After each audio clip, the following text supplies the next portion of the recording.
Hello everyone and welcome back to the Horror Hut. Now, I know a lot of you use these videos to sleep, so before you drift off I thought it would be a nice idea if everyone can leave a comment and let me know where you are listening from in the world. Also like and subscribe if you are enjoying the episodes. Right, let's get comfy and relax and let's begin.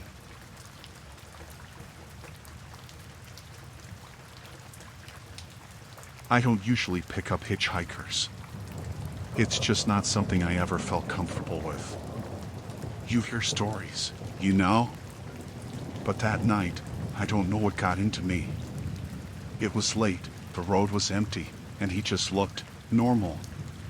He was wearing a jacket, carrying a small backpack, and holding a cardboard sign that said heading east. I was driving east anyway, and something about the way he stood there made me slow down. I rolled down my window a little. He leaned in, not too close, and asked if I could give him a lift to the next town. His voice was calm, polite even. I hesitated for a second but then unlocked the door. He got in, set his bag on the floor, and thanked me. The first few minutes were quiet. He didn't seem weird or anything. I asked where he was going, and he said he was trying to get to his sister's house a few towns over. He didn't give a lot of details, and I didn't push. I figured he didn't want to share his life story with some random guy giving him a ride. After a while, he started asking questions. At first, they were normal, like what I did for work and if I drove this way often. But then the questions got a little off. He asked if I lived alone, if I had family nearby, stuff like that. I tried to keep my answers vague, just saying I lived in town and worked a regular job. Then he asked what time I usually left for work in the mornings. That's when I started to feel uneasy. Why would he care about something like that? I laughed it off and said my schedule was all over the place, which wasn't even true. My job is pretty set, 9 to 5, but I wasn't about to tell him that. He nodded, looking out the window, and for a few minutes, he didn't say anything. I thought maybe that was the end of it, but then he spoke up again. "Do you always keep your garage door open?" he asked. That question stopped me cold. There was no way he could have known about that. I had this bad habit of leaving my garage door open during the day because I'd forget to close it when I came home. My stomach tightened, and I tried to keep my voice steady when I answered. "What do you mean?" I asked. He smiled, this little crooked smile, and shrugged. "Just wondering." I wanted to pull over right then and there, tell him to get out, but we were in the middle of nowhere. It was pitch black outside, no streetlights, no other cars. I figured if he got angry or violent, I'd be stuck with him out there. So I kept driving, gripping the steering wheel so tight my knuckles turned white. Then he started humming. It wasn't a tune I recognized, just this slow, uneven humming that made my skin crawl. I tried to focus on the road, but my hands were shaking. I glanced over at him, and he was staring straight ahead, still humming. Out of nowhere, he said, "You seem like someone who sticks to a routine. Same roads, same times. That makes things predictable, doesn't it?" I didn't answer. I couldn't. My mouth felt dry, and my mind was racing. I thought about stopping the car, but every time I considered it, I pictured him pulling a knife or doing something worse. So I kept driving, hoping we'd get to the next town soon. Then, as suddenly as he started, he stopped humming. He leaned forward, looking at something on the dashboard, and said, "You might want to get that checked out." I glanced at the dash, but there was nothing there, no warning lights, nothing out of the ordinary. When I looked back at him, he was staring at me with this weird intensity, like he was waiting for something. We drove in silence for another few minutes. My heart was pounding so hard I thought he could hear it. Then, without any warning, he said, "This is good. Let me out here." I didn't argue. I pulled over to the side of the road, and he grabbed his bag, opened the door, and stepped out. Before he closed the door, he leaned back in and placed something on the passenger seat. Then he looked at me and said, "Thanks for the ride. You might want to lock your doors tonight." He slammed the door shut and disappeared into the darkness. I sat there for a second, trying to process what just happened. When I finally looked down at the seat, I saw the note. It was written on a torn piece of paper, and the handwriting was shaky, almost like a child's. It said, "See you soon." I didn't stick around to think about it. I hit the gas and drove as fast as I could to the next town. When I got there, I parked in a well-lit gas station and locked the doors. I sat there for what felt like hours, trying to calm down, trying to make sense of everything. I don't know who he was or what he wanted, but I haven't been able to stop thinking about it. The way he knew things about me, the way he talked like he'd been watching me, I can't explain it. I've changed my routine since then, started locking everything, being more careful about who I talk to. But no matter what I do, I can't shake the feeling that he wasn't lying when he said I'd see him again.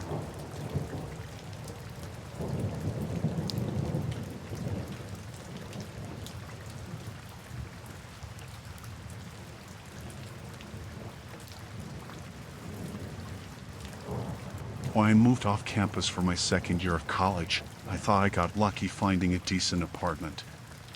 It was close to campus, affordable, and I only needed to find one roommate to split the rent. I put up an ad online, and within a couple of days, someone responded. Her name was Natalie. She seemed normal in her messages, polite, enthusiastic, and said she was a student too. We met up at a coffee shop, and everything seemed fine. She was soft-spoken, dressed casually, and didn't set off any red flags. So I said yes. She moved in about a week later. At first, everything was fine. We kept to ourselves mostly. She was quiet, always in her room when I came home, but she'd say hi if we passed each other. She even brought me a coffee one morning, saying she got an extra one by mistake. I thought she was trying to be nice. The first thing that seemed off happened about a month in.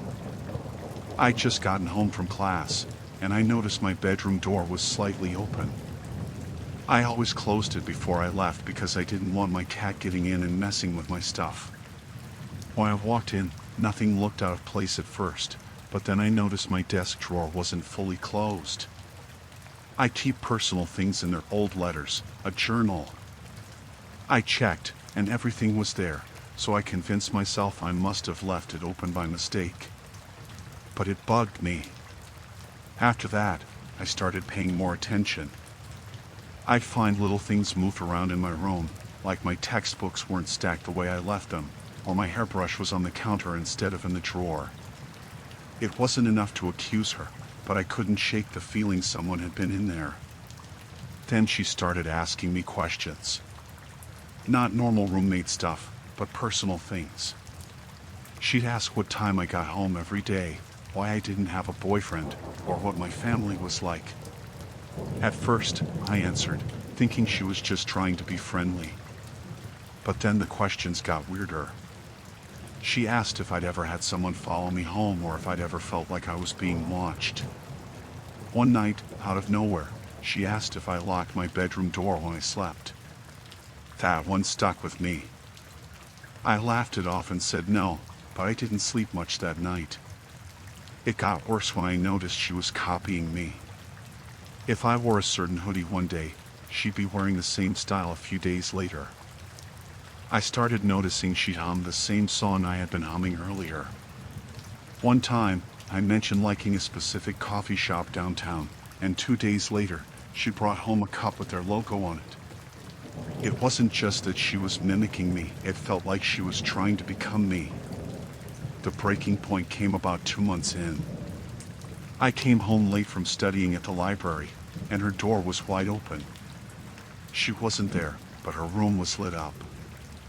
I walked past, and something caught my eye. It was a notebook sitting on her desk, open to a page that had my name written at the top. I couldn't help myself. I stepped in and looked closer. The page was filled with notes about me. Things like what time I left in the morning, what I usually ate for breakfast, even what brands of shampoo I used. There were dates and times listed, like she'd been tracking my schedule. My stomach dropped. I looked around the room and noticed other things. On her dresser, there was a bracelet I thought I'd lost weeks ago. Next to it was a tube of lip balm I hadn't been able to find. Both were mine. I left the room and locked myself in my bedroom, shaking. I couldn't believe what I'd just seen. I didn't know what to do. She came home a little while later, and I could hear her moving around, but I didn't come out. I barely slept that night, and the next morning, I skipped class to call my parents. They told me to pack up and come home until I figured out a new place to live. I started packing right away, but before I could finish, she came into my room without knocking. She stood there, looking at my half-packed suitcase, and asked if I was leaving. Her voice was calm, but her eyes looked different, hard, almost angry. I didn't know what to say, so I just nodded. She didn't say anything for a long time, just stood there staring at me. Finally, she said, "I thought we were getting along." Her tone was flat, but there was this edge to it that made my skin crawl. "I just need to go home for a bit," I said, trying to keep my voice steady. She didn't move. Did I do something wrong? I shook my head, told her no, but she didn't look convinced. She stood there for what felt like forever before finally walking away.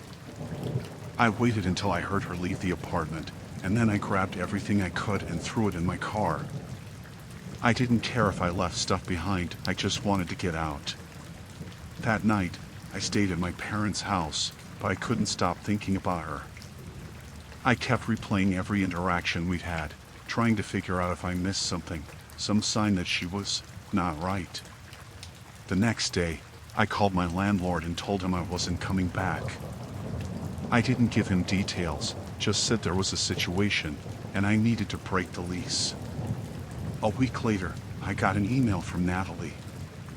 It was short, just a few lines, but it sent chills down my spine.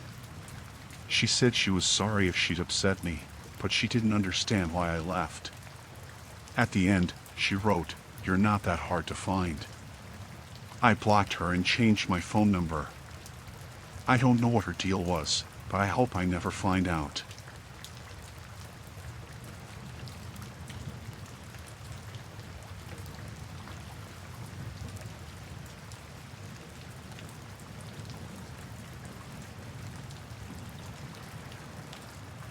When I moved into my new apartment, I was excited to have my own space. It wasn't anything fancy, just a one-bedroom on the third floor of an older building. The neighborhood was quiet, mostly families and older couples. I figured it would be a good place to settle into while I focused on my new job. The day I moved in, I met one of my neighbors. He lived across the hall, and his name was Greg. He looked to be in his late 40s, a little scruffy, but friendly enough. While I was carrying boxes up the stairs, he held the door open for me and introduced himself. He said if I needed anything, I could knock on his door. It seemed like a nice gesture, so I thanked him and went back to unpacking. The first week went by uneventfully. I'd see Craig in the hallway sometimes, and he'd wave or say hello. Once, he commented on the smell of my cooking, saying it made the whole floor smell good. I laughed it off and thanked him, not thinking much of it. Then, about 2 weeks in, things started to feel off.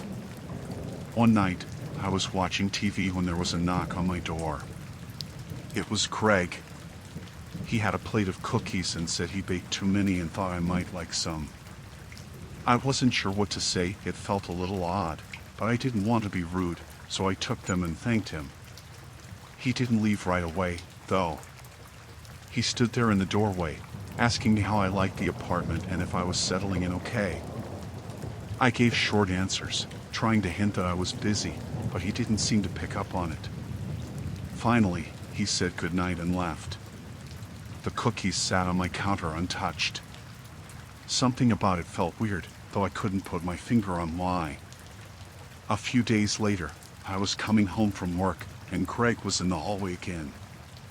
This time, he asked if I wanted to have coffee sometime. I told him I was busy with work and didn't have much free time. He smiled and said he understood, but then he asked if I lived alone. The question caught me off guard. I hesitated before saying yes, but I could see his face light up a little when I said it. That night, I locked my door and double-checked it before going to bed. It got worse after that. Craig started showing up more often. He'd knock on my door at random times, sometimes with small things like a bag of fruit or a bottle of wine. Once, he brought me a potted plant and said it would brighten up my apartment. I tried to be polite but firm, thanking him and saying I didn't need anything. But he didn't seem to take the hint. One Saturday, I was cleaning when I heard a knock. When I opened the door, Craig was standing there with a bag of groceries. He said he thought I might need some essentials. I tried to tell him I was fine, but he pushed the bag into my hands and stepped closer, almost into my apartment. He looked past me, like he was trying to see inside, and asked, "What are you up to today? Anyone coming over?" His tone was casual, but the question made my stomach twist. I told him I was busy and needed to get back to what I was doing. He smiled and said, "All right, maybe next time," before finally leaving. I started avoiding him after that. If I heard him in the hallway, I'd wait until he went back into his apartment before stepping out. I stopped answering my door unless I was expecting someone. But Craig didn't stop. He left notes under my door, little things like "Have a great day," or "Let me know if you need anything." Sometimes, I hear him walking past my door late at night. Once, I thought I heard him whispering, but when I looked through the peephole, the hallway was empty. The worst night came about a month after I moved in. I was getting ready for bed when I heard a soft knock. I froze, not wanting to answer, but then I heard Craig's voice through the door. He said, "I know you're in there. I saw your light on." My heart was racing. I didn't respond, hoping he'd go away, but he kept knocking, louder this time. "Come on, I just want to talk," he said. "It's not safe for you to be alone like this." I grabbed my phone and called a friend, whispering what was happening. While I was on the phone, the knocking stopped. I waited a few minutes before checking the peephole. Craig was gone. My friend convinced me to call the building manager the next morning, and I agreed. The manager wasn't much help. He said Craig had lived there for years and had never caused any trouble. He told me to let him know if anything else happened, but I could tell he didn't take me seriously. That night, I pushed a chair under the doorknob and slept with a kitchen knife on my nightstand. I felt ridiculous, but I couldn't shake the feeling that Craig wasn't just being friendly, he was watching me. The next day, I started looking for a new apartment. I moved out a week later. On my last night there, as I was packing, I found another note under my door. It said, "You didn't have to leave. I was just trying to take care of you." I never saw Craig again, and I don't ever want to.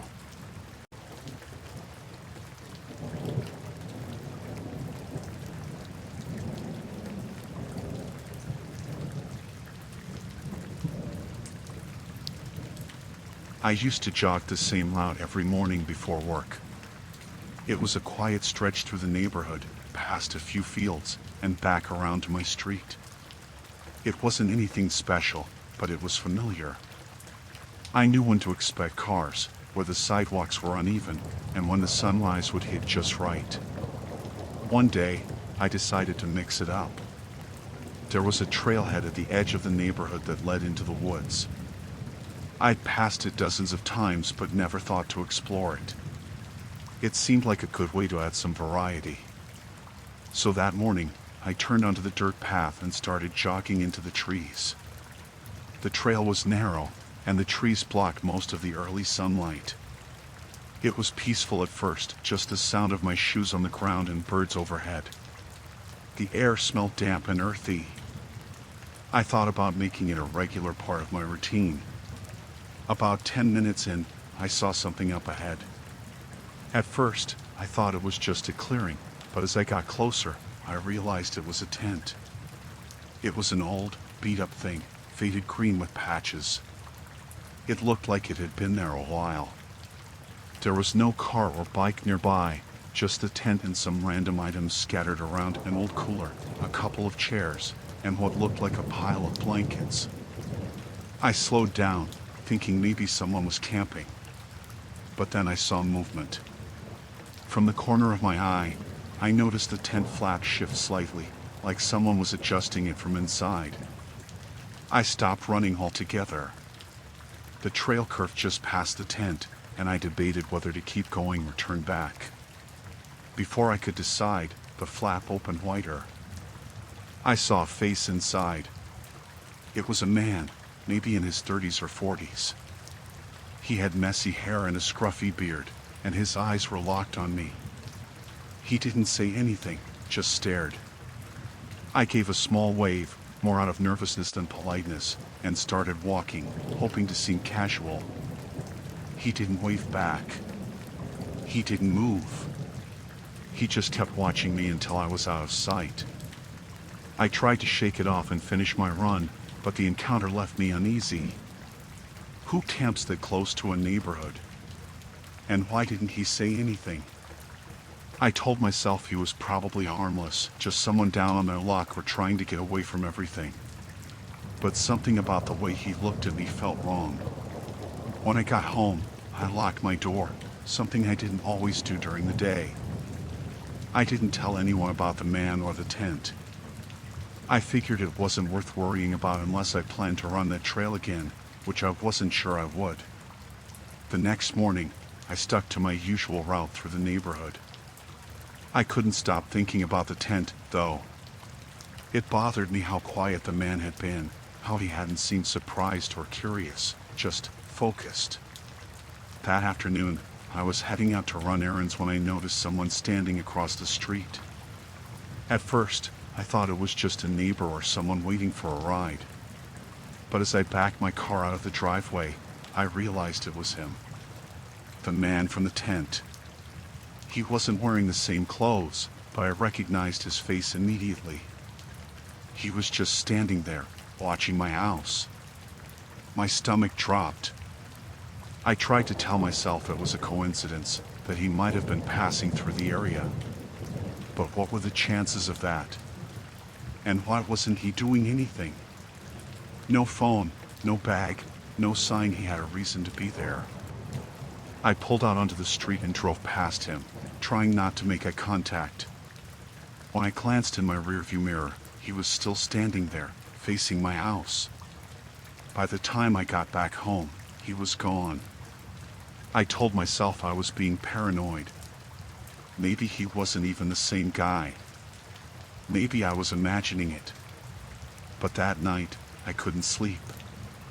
I kept getting up to check the locks on my doors and windows. The next morning, I didn't go for a jog. I told myself I needed a break, but the truth was I didn't want to risk seeing him again. Instead, I stayed home and tried to distract myself with work and chores. Around midday, I noticed a piece of paper taped to my front door.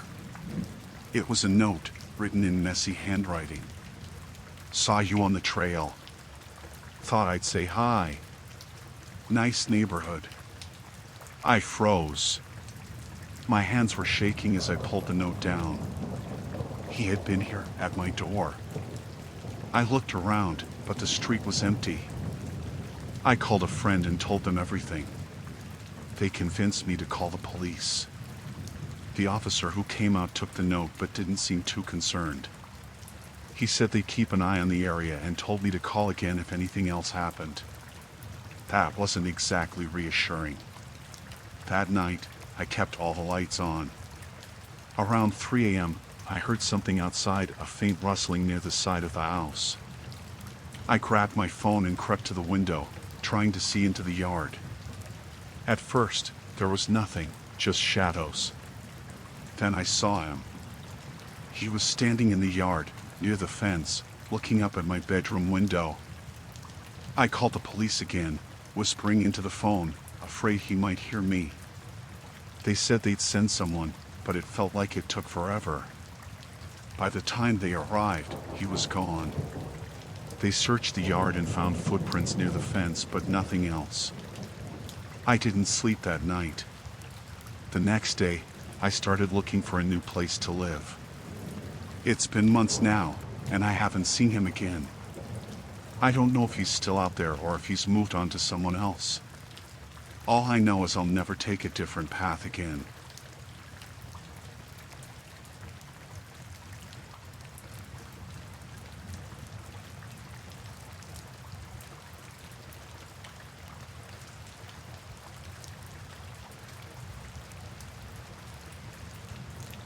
I was driving home late one night after visiting my parents.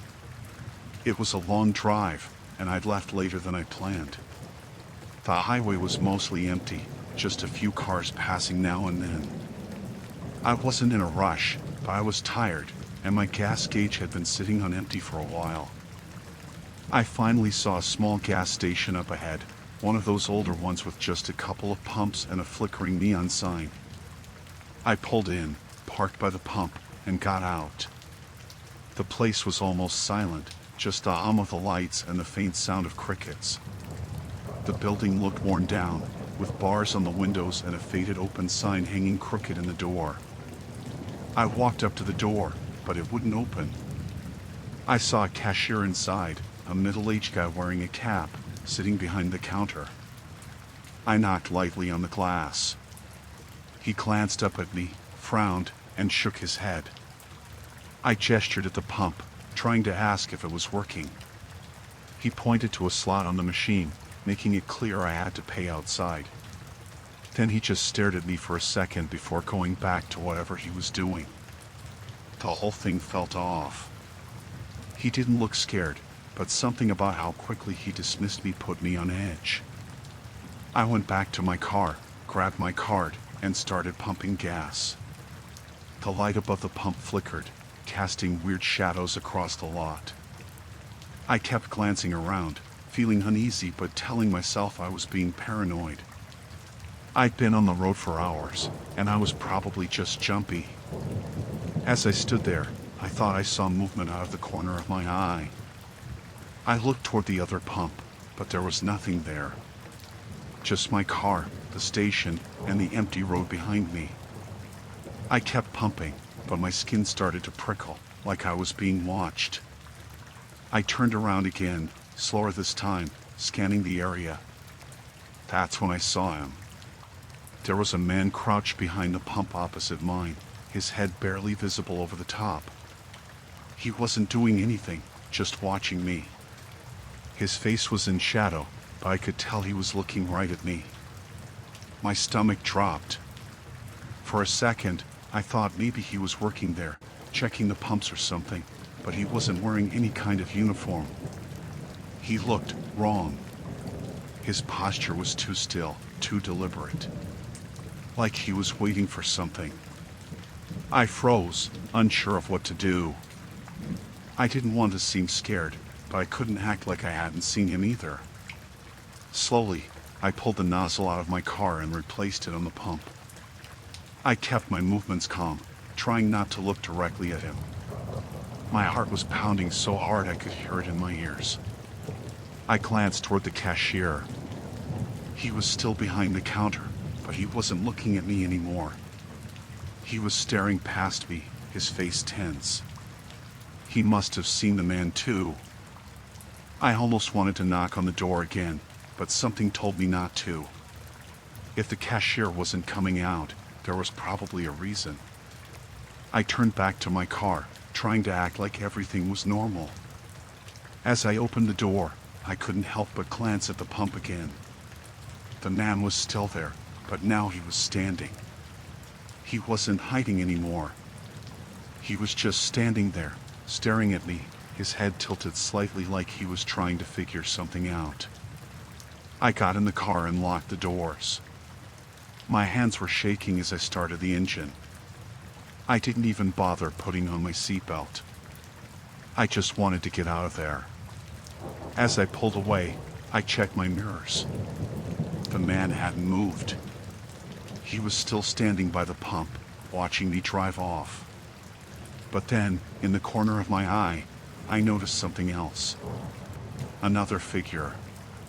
This one was standing near the edge of the lot, half hidden by the shadows of the trees. There were two of them. I didn't stop driving until I was miles away. Even then, I kept checking my mirrors, half expecting to see headlights following me. My phone buzzed in the cup holder, but I didn't even look at it. I didn't want to stop for anything. When I finally got home, I parked in my driveway and just sat there, trying to calm down. The whole thing felt unreal, like it shouldn't have happened. I never reported it. I wasn't sure what I'd even say. Nothing actually happened, right? But I can't shake the feeling that if I'd hesitated, if I'd done anything differently, it might have ended another way.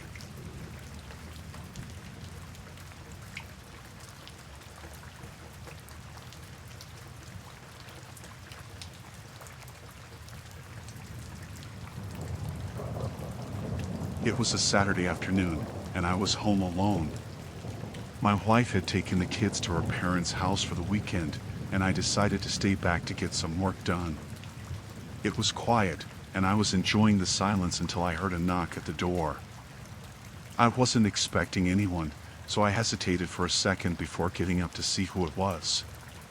When I opened the door, there was a man standing there. He was maybe in his late 30s, wearing a button-up shirt and holding a clipboard. He had a kind of nervous energy about him, shifting his weight from one foot to the other. He smiled, but it didn't reach his eyes. He said he was conducting a neighborhood survey and asked if I had a few minutes to answer some questions. I almost said no because I don't usually do stuff like that, but he didn't seem threatening, and I figured it wouldn't hurt. I told him sure, but I kept the screen door closed. He started asking the usual things, how long I'd lived in the neighborhood, if I liked it here, that kind of stuff. His handwriting was messy, and I noticed his pen wasn't even touching the paper half the time. That's when I started feeling a little weird about it. Then his questions started to change. He asked if I worked from home, and I said sometimes. He asked if I lived here alone, and I told him no, my family was out for the day. I didn't mention they were gone for the weekend, but his face changed, like he'd guessed it already. "How many kids do you have?" he asked. "2, I said, feeling uncomfortable now. "What ages?" I told him they were 8 and 5, but my gut was telling me to end this. I told him I needed to get back to work, but he just smiled again and said it would only take a few more minutes. I didn't want to be rude, but I was done with it. I told him I didn't have any more time and reached for the screen door handle. That's when he leaned closer, his hand gripping the edge of the screen door. "You sure you don't want to help out? It's important work." Something about his tone made my skin crawl.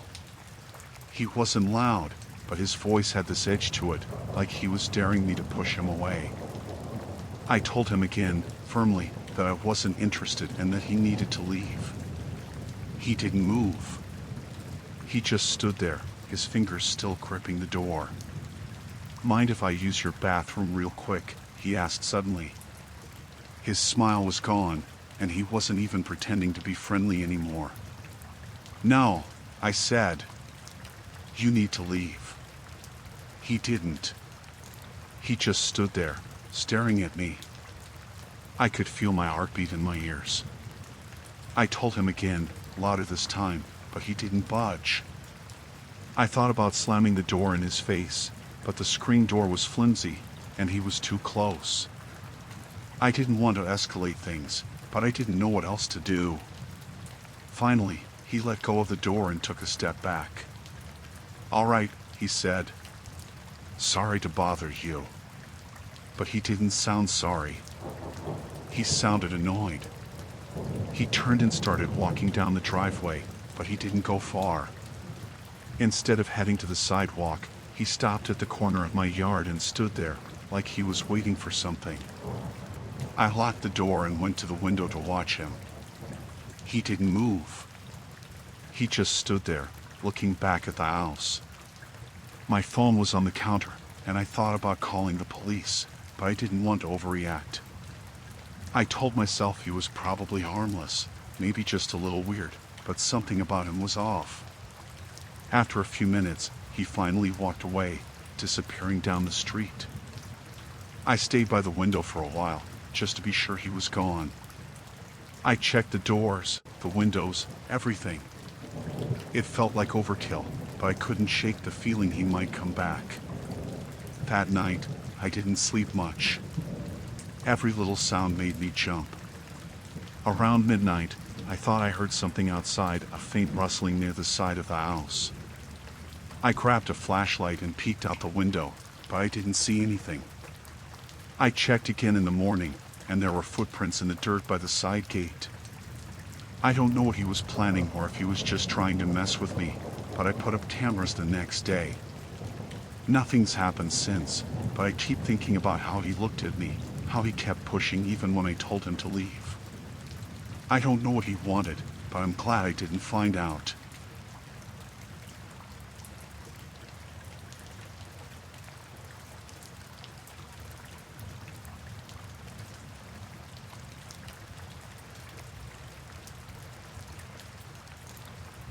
I decided to explore the old warehouse on the outskirts of town.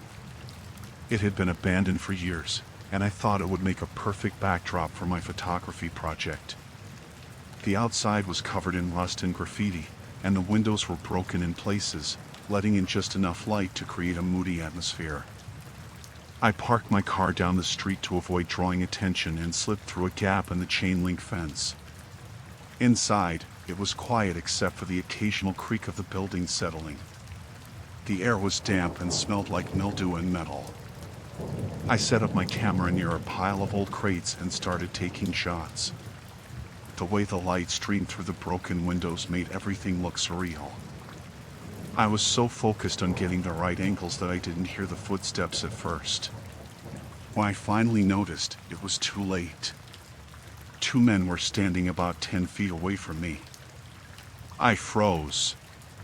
They didn't look like workers or security guards. They were dressed in dirty clothes, one wearing a baseball cap pulled low over his face, and the other had a long scar running down his cheek. "What are you doing here?" the one with the cap asked. His voice was flat, but there was something in his tone that made my stomach twist. "I'm just taking photos," I said, trying to keep my voice steady. I didn't think anyone would mind. The place is abandoned. "It's not your place to decide that," the man with the scar said. He stepped closer, and I instinctively backed up. "You're trespassing." "I didn't mean to cause any trouble," I said quickly. "I'll leave right now." Cap guy shook his head. "It's not that simple. You can't just walk in here, take what you want, and leave." "I'm not taking anything," I said, raising my hands. "Just photos." Scar guy smirked. "Photos are worth something, aren't they? You want to leave? You pay us for the trouble." My heart started pounding. "I don't have any cash on me," I said. Cap guy tilted his head. "You've got a camera, don't you? That's worth something." I glanced at my camera. It was expensive, probably the most valuable thing I owned. My hands tightened around it instinctively. "Please, I just want to go." I didn't mean to bother anyone. Scar guy's smirk disappeared. "We're not asking. Either pay up, or we make sure you don't come back here again." They both started moving closer, blocking the way I had come in. My mind was racing, trying to figure out what to do. I didn't want to give them my camera, but I also didn't want to find out what they meant by make sure. Okay, I said, holding up the camera. You can take it. Just let me go. Scar Guy reached out, but Cap Guy stopped him. Wait, he said. What else do you have? Phone? Keys? That's when I realized they weren't going to stop with the camera. My pulse was racing, and I could feel sweat dripping down my back. I tried to stay calm, but my voice shook when I spoke. Look, I don't have anything else. Just the camera. Cap Guy didn't believe me. Empty your pockets, he said, stepping closer. I glanced over my shoulder, trying to figure out an escape route. The gap in the fence was too far, and they were blocking the main door. There was another door behind me, but I didn't know if it led anywhere. Hey! Scar Guy snapped. We're talking to you. Before I could think, I turned and bolted toward the door behind me. I heard them shout and the sound of their boots slamming against the concrete as they ran after me. I didn't know where the door led, but I didn't care. I just needed to get away. The door opened into a narrow hallway. It was dark, and I could barely see where I was going, but I kept running. I heard them yelling behind me, their voices echoing off the walls. My heart was pounding so hard it felt like it was going to burst. The hallway led to another room, this one filled with old machinery. I weaved through the rusted metal, looking for another exit. My camera bag was bouncing against my side, and I thought about dropping it to slow them down, but I couldn't bring myself to let it go. I spotted a staircase in the corner and sprinted toward it. The metal steps groaned under my weight, and I prayed they wouldn't collapse. I reached the second floor and ran down another hallway. This one had windows, and I could see the street below. Behind me, I heard them pounding up the stairs. I ducked into a side room and pressed myself against the wall, trying to catch my breath. My hands were shaking, and I was struggling to think straight. I could hear them talking, their voices getting closer. Where'd he go? Scar Guy said. He's up here somewhere, Cap Guy replied. Check the rooms. I knew it was only a matter of time before they found me. I looked around the room, desperate for a way out. There was a window, but it was too small to climb through. Then I saw a rusted pipe running along the ceiling. It looked sturdy enough, and I didn't have any other options. I climbed onto an old desk and grabbed the pipe, pulling myself up. My arms burned, but I managed to get my legs around it. I was just high enough that they might not see me if they came in. A few seconds later, the door slammed open. I held my breath as Scar Guy stepped into the room. He looked around, his eyes scanning the corners. My fingers ached from gripping the pipe, and I tried not to move. He's not in here, Scar Guy called out. He left the room, and I let out a shaky breath. I waited until I couldn't hear their voices anymore before I climbed down. My arms felt like jelly, but I forced myself to keep moving. I found another staircase and made my way down to the ground floor. I didn't see them anywhere, but I didn't stop to look. I ran to the gap in the fence and didn't stop running until I reached my car. My hands were shaking so much I could barely get the key in the ignition. When the engine started, I peeled out of there and didn't look back. I haven't gone back to that warehouse since, and I never will. I don't know who those guys were or what they would have done if they caught me, but I'm glad I didn't find out.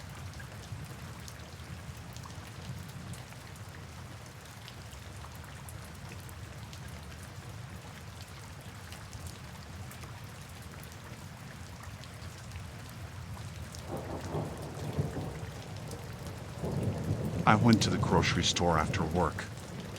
It was one of those evenings where I just needed to grab a few things and get home. I wasn't in a rush, but I wasn't lingering either.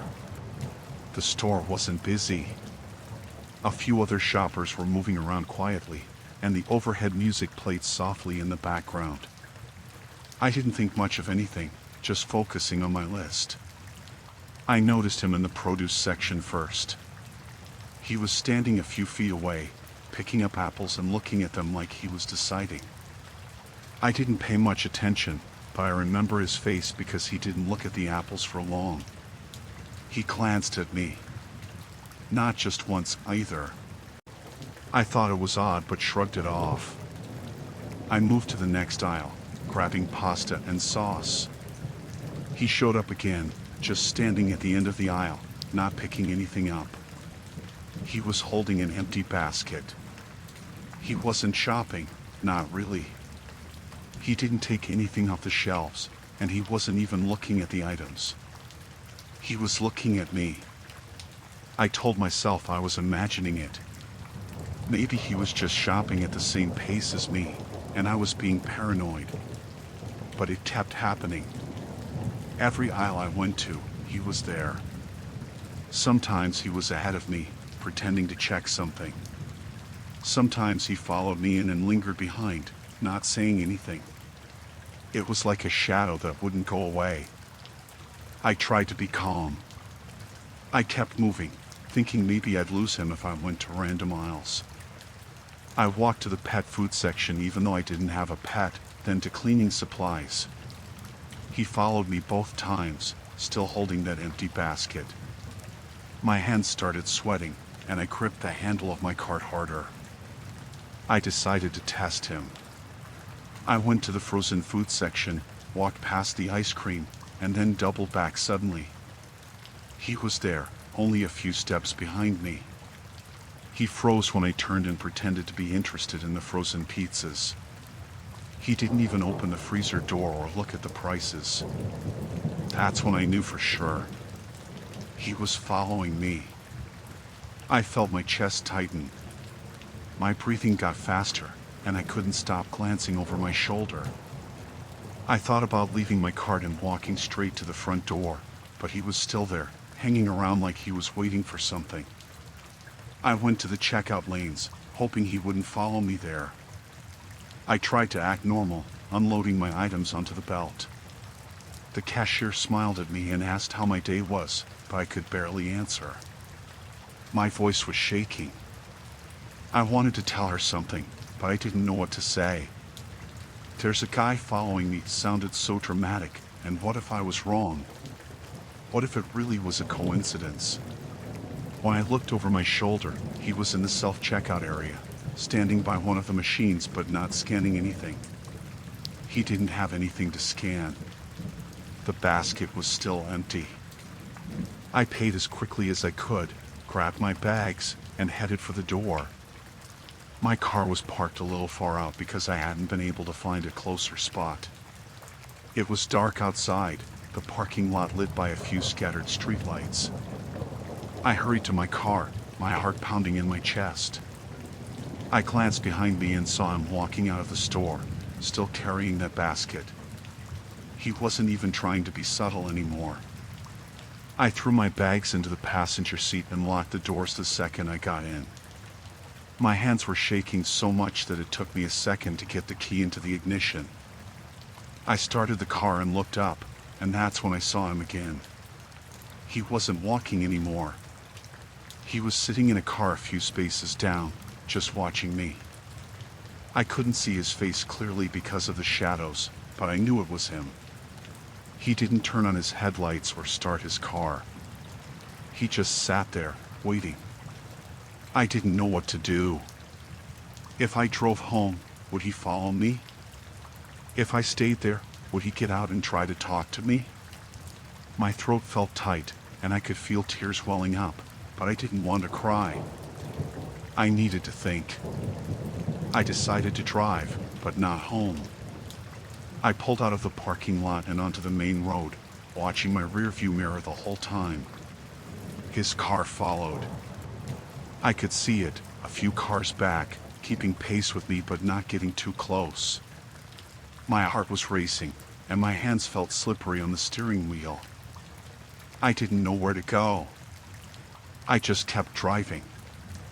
I thought about pulling into a police station, but I wasn't sure where the closest one was. My brain felt scrambled, and I couldn't think straight. I ended up pulling into a gas station with bright lights and a few other cars around.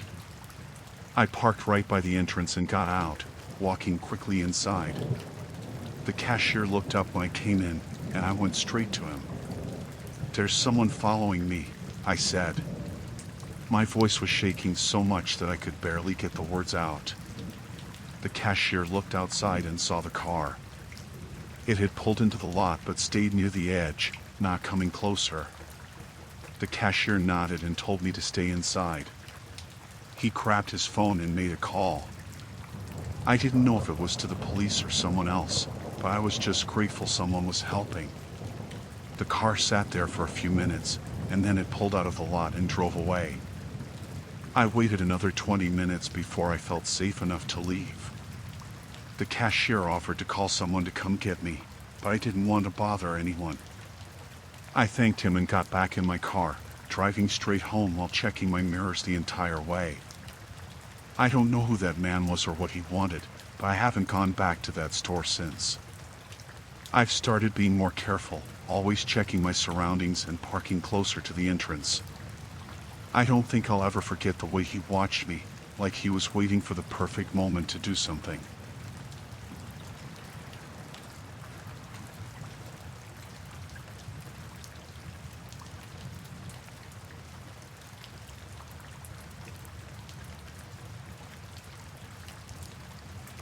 I first saw the note when I was leaving work. It was a normal day, nothing unusual. My car was parked in the lot behind the office, same spot I always use. When I walked up to the driver's side, I saw a piece of paper tucked under the windshield wiper. I assumed it was a flyer or some junk, so I didn't think much of it at first.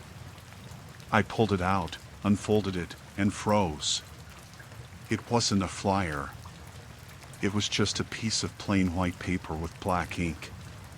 The handwriting was shaky, like someone wrote it in a hurry or with trembling hands. All it said was, "Don't go to the event tonight. You'll regret it." No name, no signature, nothing to explain who it was from or why they left it. I looked around the parking lot, but it was quiet. A few cars were still parked here and there, but I didn't see anyone nearby. I glanced at the surrounding buildings, wondering if someone was watching me from a window, but I couldn't tell. I felt uneasy, but I told myself it was probably some kind of prank. I sat in my car for a while, staring at the note. I was supposed to go to a community event that evening. It wasn't anything major, just a small gathering at a local park. A few friends had mentioned it, and I thought it'd be nice to stop by, maybe grab some food from the vendors. I couldn't think of any reason why someone would warn me not to go. The whole drive home, I kept looking in my rearview mirror. I didn't notice anything unusual, but I couldn't shake the feeling that something was off. When I got home, I locked the door behind me and set the note on the kitchen counter. I stared at it for a long time, debating whether to go to the event or not. Part of me felt nervous, but another part of me didn't want to let a stupid piece of paper control my decisions. By the time I left for the event, the sun was already setting. The park wasn't far, just a 10-minute drive from my house. The closer I got, the more I questioned my decision. What if the note wasn't a prank? What if it was serious? But then I thought about how ridiculous it sounded. Who leaves a cryptic warning like that without any context? When I arrived, the park was busy. Kids were running around, couples were walking hand in hand, and groups of people were laughing and chatting by the food trucks. Everything seemed normal. I walked around for a while, grabbed a drink, and even bumped into a couple of coworkers. For a moment, I forgot about the note entirely. It wasn't until I was heading back to my car that the feeling of unease crept back in. The lot was darker now, only partially lit by a few dim overhead lights. My car was parked near the edge, close to a row of trees. As I got closer, I noticed something. There was someone standing near my car. At first, I thought maybe it was someone parked nearby, but they weren't moving. They were just standing there, facing my car. I stopped walking. My heart started pounding, and my hands felt clammy. I debated turning around and going back to the crowd, but I didn't want to overreact. Maybe it was nothing. Maybe they were waiting for someone else. I took a deep breath and kept walking, trying to act normal. As I got closer, the figure turned slightly, and I saw they were wearing a hoodie with the hood pulled up. Their face was in shadow, but I could feel their eyes on me. I stopped again, only about 20 feet away now. "Can I help you?" I called out, trying to keep my voice steady. They didn't answer. They just stood there, not moving, not saying anything. My stomach twisted, and I felt a wave of panic. I took a step back, and that's when they finally moved. They turned and walked away, heading toward the trees. They didn't run or look back, just walked calmly into the darkness. I didn't wait to see where they went. I ran to my car, unlocked it as fast as I could, and got inside. My hands were shaking so much that I fumbled with the keys.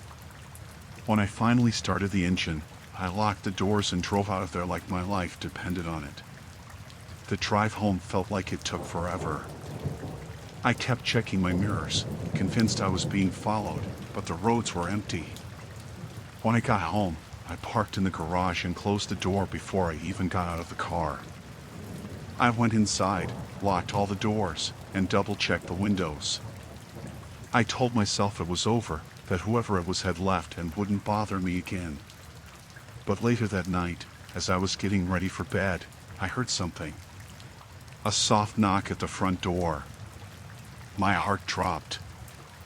I stood there, frozen, listening. The knock came again, a little louder this time. I crept to the door and looked through the peephole. No one was there. The porch was empty, but I could feel that someone was close. My hands were shaking as I turned on the porch light and checked the security camera on my phone. The footage showed nothing, just the empty street and my quiet yard. But I knew someone had been there. I stayed awake all night, jumping at every sound. By morning, I felt like I'd been hit by a truck. I checked the security footage again, hoping to catch something I might have missed, but there was nothing. Whoever it was had been careful. I don't know what they wanted or why they left that note, but I haven't been able to shake the feeling that I'm being watched. I've started noticing little things, like my garbage bins being slightly moved or footprints in the dirt by my windows. I've reported it to the police, but without any real evidence, there's not much they can do. I don't know if this person will come back, but I'm not taking any chances.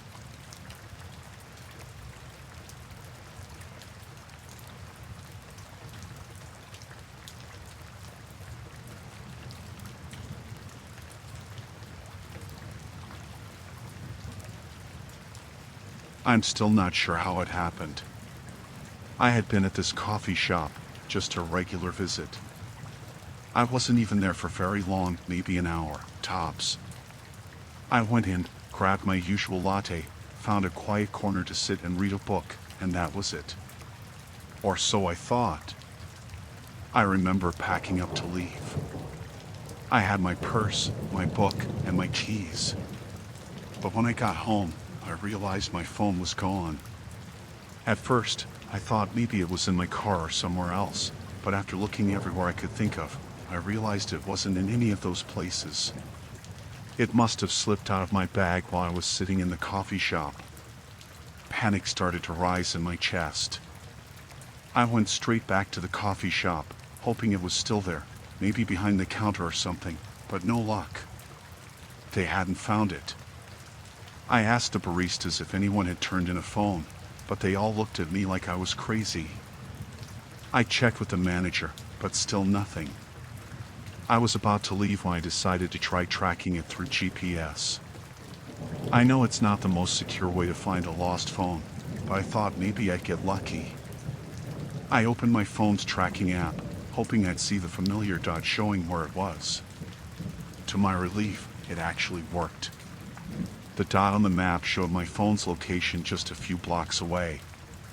It was in some older apartment building near the coffee shop. I couldn't believe it. I felt a bit of hope flicker. Someone must have found it and was holding on to it. Maybe they didn't know how to turn it in. I wasn't sure what to do next. Part of me thought about just calling the police, but I didn't want to overreact. It wasn't a crime to find a phone, and I didn't have any evidence that anything was wrong. So I decided to go there myself, take the risk, and try to get my phone back. The building was run down, nothing fancy. The kind of place that looked like it had seen better days. The GPS took me to the front door, but the lobby was empty. I pushed the door open, feeling a little uneasy. The air inside was stale, like it hadn't been aired out in years. The walls were chipped and cracked, and the light above flickered now and then. I walked up to the receptionist's desk, but no one was there. The door to the back office was slightly open, but I didn't want to go poking around. I wasn't exactly sure what to do next. I decided to call the phone number listed on the GPS as the location for my phone. After a few rings, someone answered. I introduced myself, explained the situation, and asked if they had found a phone. The voice on the other end sounded a bit too cheerful, almost forced. "Oh, yes," they said, "we found it. It's here. Come on up. I'll let you in." Something about the way they said it didn't sit right with me. I was expecting them to give me some details about where they found it or even ask for a description, but instead, they just told me to come up. No questions, no confirmation. I hesitated for a second but then decided to go up anyway. It wasn't like I had much of a choice. I just wanted my phone back. The elevator door creaked open, and I stepped inside. The ride up was unnervingly slow, and I could hear the sound of the elevator groaning as it moved. When it finally stopped, I got out, and the hallway was dark. The lights were dim, and the carpet was old and worn down. There was a strange smell in the air, kind of musty, with a hint of something that I couldn't quite place. I knocked on the door at the end of the hallway. It was painted a dull gray, and the number on the door was scratched up, barely visible. I waited for a moment before I heard footsteps from inside. The door opened just a crack, and I saw a man standing there. He was older than I expected, probably in his mid-40s, wearing a worn-out t-shirt and sweatpants. His eyes were wide, almost too wide, like he hadn't slept in a while. "Come on in," he said, holding the door open just a little more than I was comfortable with. I could see my phone sitting on a small table by the door, but the way he was acting, it just didn't feel right. There was something about him, his smile didn't reach his eyes. He kept looking at me strangely, like he was sizing me up or something. I took a step back. "Are you sure it's mine?" I asked, trying to keep my voice steady. "How did you get it?" The man chuckled, but it wasn't friendly. It was too forced, too loud. "Found it on the street," he said. "People just leave stuff everywhere these days." I nodded, trying to act normal, but my gut was screaming at me to leave. I felt like I was in danger, but I couldn't figure out why. It was just a phone, right? Why was this so weird? "Are you sure no one else is here?" I asked, trying to see past him into the apartment. "Oh, it's just me," he said, quickly shutting the door a little more, almost too quickly. "I'm just home alone tonight. Come on in, I'll get your phone." Something clicked in my brain at that moment. I realized he hadn't even offered to hand me the phone. He just wanted me to come inside. The hairs on the back of my neck stood up. I don't know what stopped me from walking inside, but I just knew I had to get out of there. I didn't care about the phone anymore. I'm just going to take it, I said, stepping back toward the door. Thanks anyway. The man's smile faltered for just a second, but he didn't move. Are you sure? He asked, his voice almost too calm. I didn't answer. I just turned and walked away as fast as I could. I didn't stop to look back. I didn't care if I was overreacting. I could feel his eyes on me, though, watching me through the cracked door. I took the stairs back down, my heart racing, and I didn't stop until I was out of that building. I never looked back. When I got home, I didn't even bother checking if I had my phone or not. I didn't care about that anymore. I just locked all the doors and windows and sat there for a while, not moving. Something about that encounter felt wrong, and I couldn't shake the feeling that I had narrowly escaped something bad. I called the police the next day and told them about the guy, but they didn't have much to go on. I couldn't even be sure about anything: his face, his name, his apartment number. I'm sure he's still out there, and part of me feels like I'll always be looking over my shoulder now.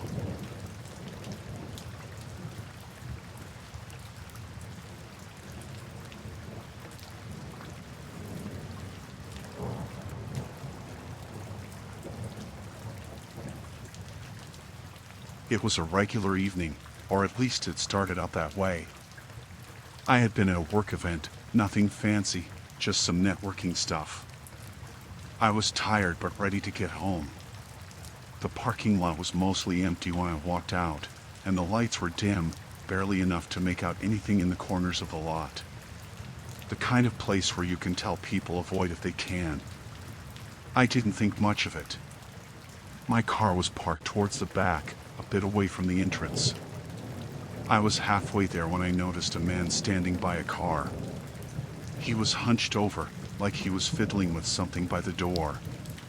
When he saw me, he stood up straight.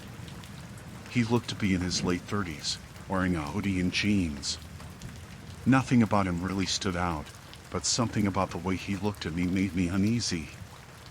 "Hey, man," he called out, his voice sounding a bit off. I stopped walking but didn't turn around right away.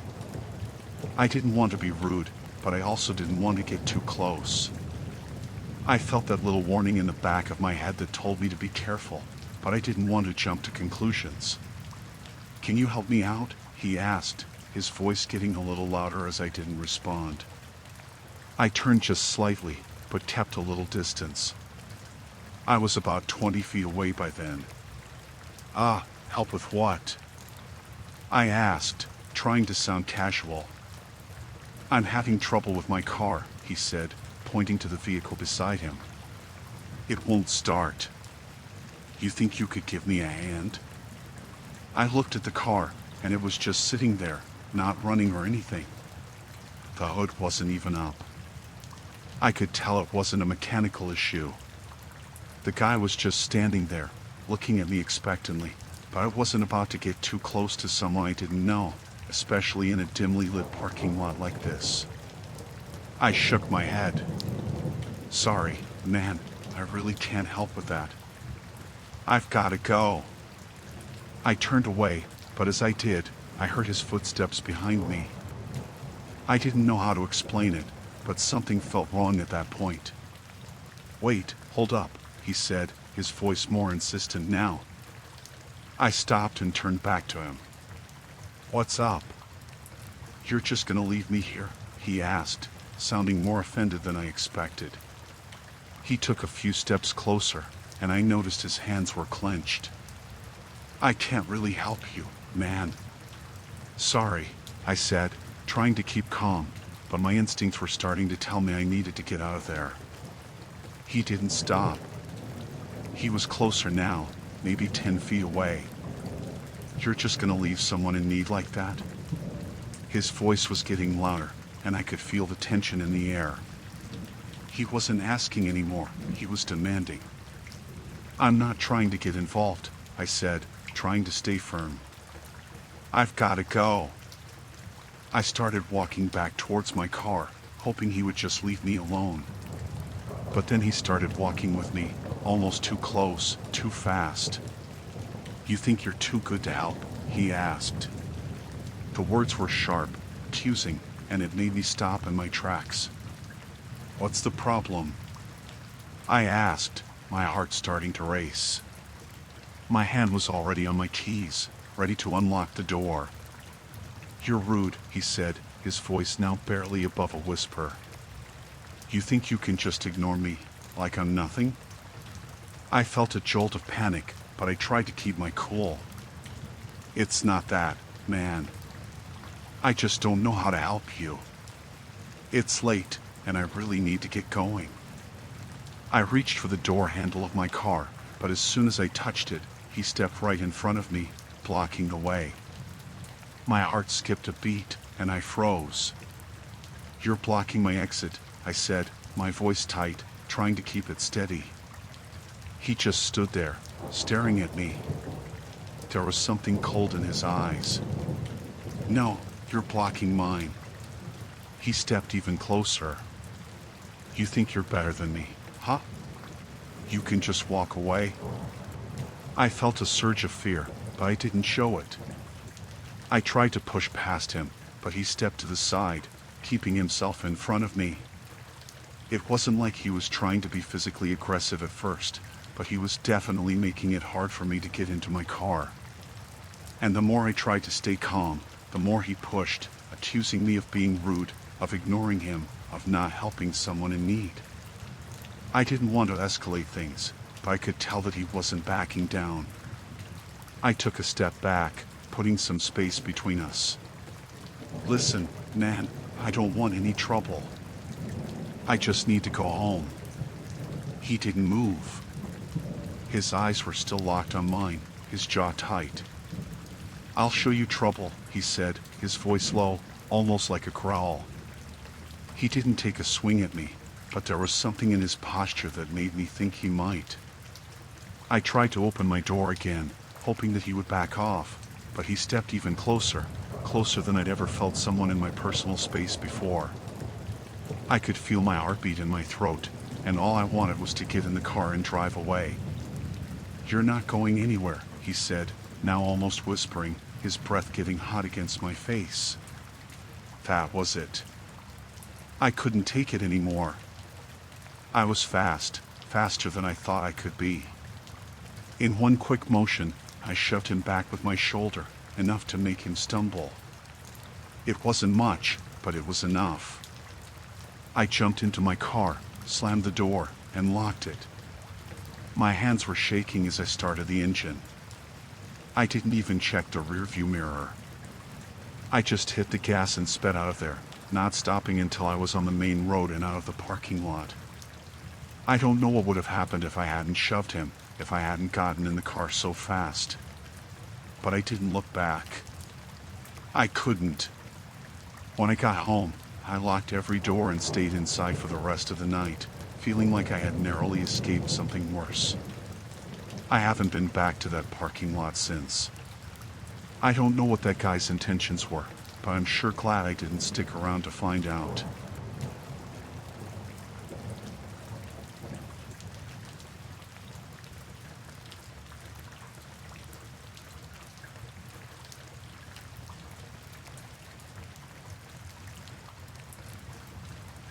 It was one of those late nights. I had been out with friends, just a casual dinner, nothing too wild. I didn't have much to drink, but I was tired, ready to get home. I pulled up the rideshare app on my phone, tapped in my address, and ordered a ride. The app said it would be about 5 minutes, which I didn't mind. I was standing outside the restaurant, scrolling through my phone, trying to kill time. I glanced up when I saw headlights approaching. The car pulled up to the curb, and I squinted at the license plate to make sure it matched what was on my app. But then I stopped for a second. Something felt off. The car wasn't the same make or model as the one that was supposed to be coming. It wasn't even the same color. I was about to double-check the details on my phone, but then the driver rolled down the window and waved at me. "Are you Sarah?" he asked. I nodded, still hesitant. "Yeah, That's me. I hesitated, but it wasn't like I had much of a choice. I had ordered the ride and, at that point, there weren't any other cars nearby. I figured maybe it was a mistake, the wrong car or something. I told myself it was fine. The guy seemed friendly enough, probably just a mix-up with the app. I got into the car. "Hey, sorry about that," the driver said, his voice casual. "The app sometimes makes mistakes. Happens all the time." I nodded, unsure. "Yeah, it's fine." I pulled up the details again, glancing at my phone to see if the car matched. But there was no mistake, it definitely wasn't the same car. I didn't recognize the car at all. This one was an older sedan, beige, with some scratches along the side. I thought about canceling and rebooking, but then I remembered how hard it was to get a ride at night. I decided to let it go for now. It wasn't the first time I had a weird rideshare, and it wouldn't be the last, right? The driver looked over at me and smiled. "Where are you headed?" I told him the name of my street, and he started driving. At first, everything seemed fine. The route was familiar, and I didn't think too much of it. But after a few turns, I started to notice that we weren't heading in the direction of my place. I mean, it wasn't like I had memorized every single street in the city, but I had a general idea of where we were. I glanced at my phone again. It was showing that the route was off. We were headed away from my place, not towards it. My stomach turned. "Ah, you're not supposed to go this way," I said, trying to keep my voice even. I didn't want to sound paranoid, but this was getting weird.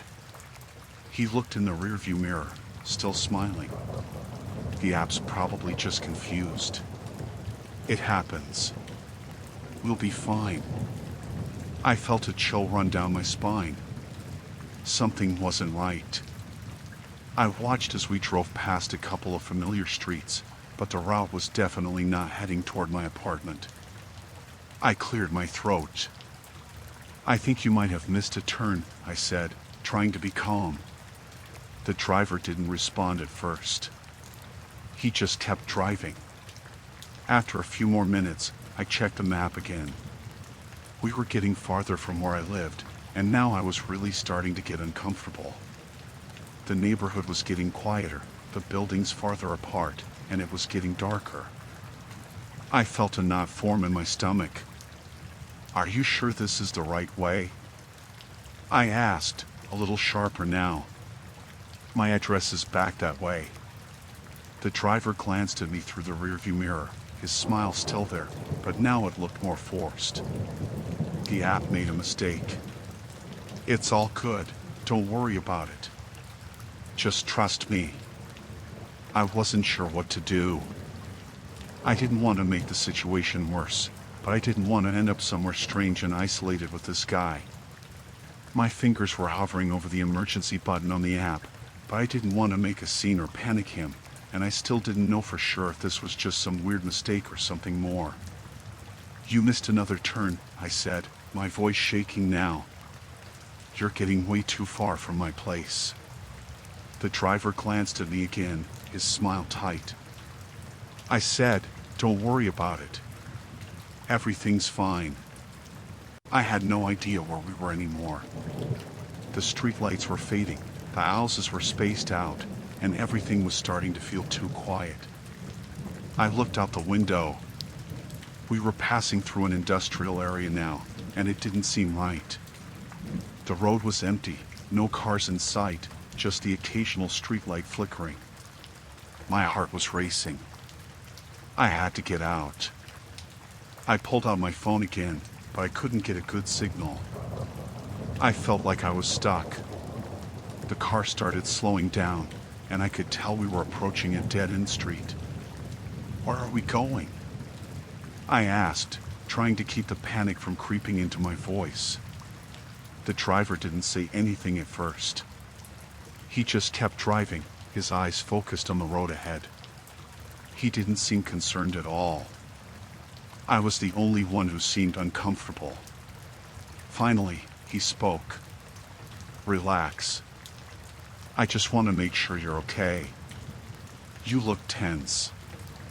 I felt like I was going to throw up. The words didn't make any sense. Who says that to someone in a car with them? What was he trying to imply? I reached for the door handle, but the car was still moving, and we were slowing down too much. My hand hovered over the lock. Stop the car, I said, almost pleading. I want to get out now. The car came to a stop. For a moment, it was completely still, and the silence was deafening. I didn't wait. I opened the door and started to get out, but before I could fully step out, he grabbed my arm. Where are you going? He asked, his voice calm but firm, like he was trying to hold me there. I jerked my arm away and ran. I didn't look back. I didn't care. I just ran as fast as I could. My heart was pounding in my chest, and I was gasping for air, but I didn't stop. I didn't hear him following me. I don't know if he was or not. I don't even know how long I ran before I found a small corner store, and I bolted inside. I asked the clerk to call the police, but by the time they arrived, the car was gone. The driver was gone. There was nothing left to prove what had happened except the fear I felt when I looked at the map and realized how far away I had been from everything I knew. I don't take ride-sharing apps anymore, at least not at night. I don't trust them. I don't trust anyone who tells me that everything is fine when it obviously isn't.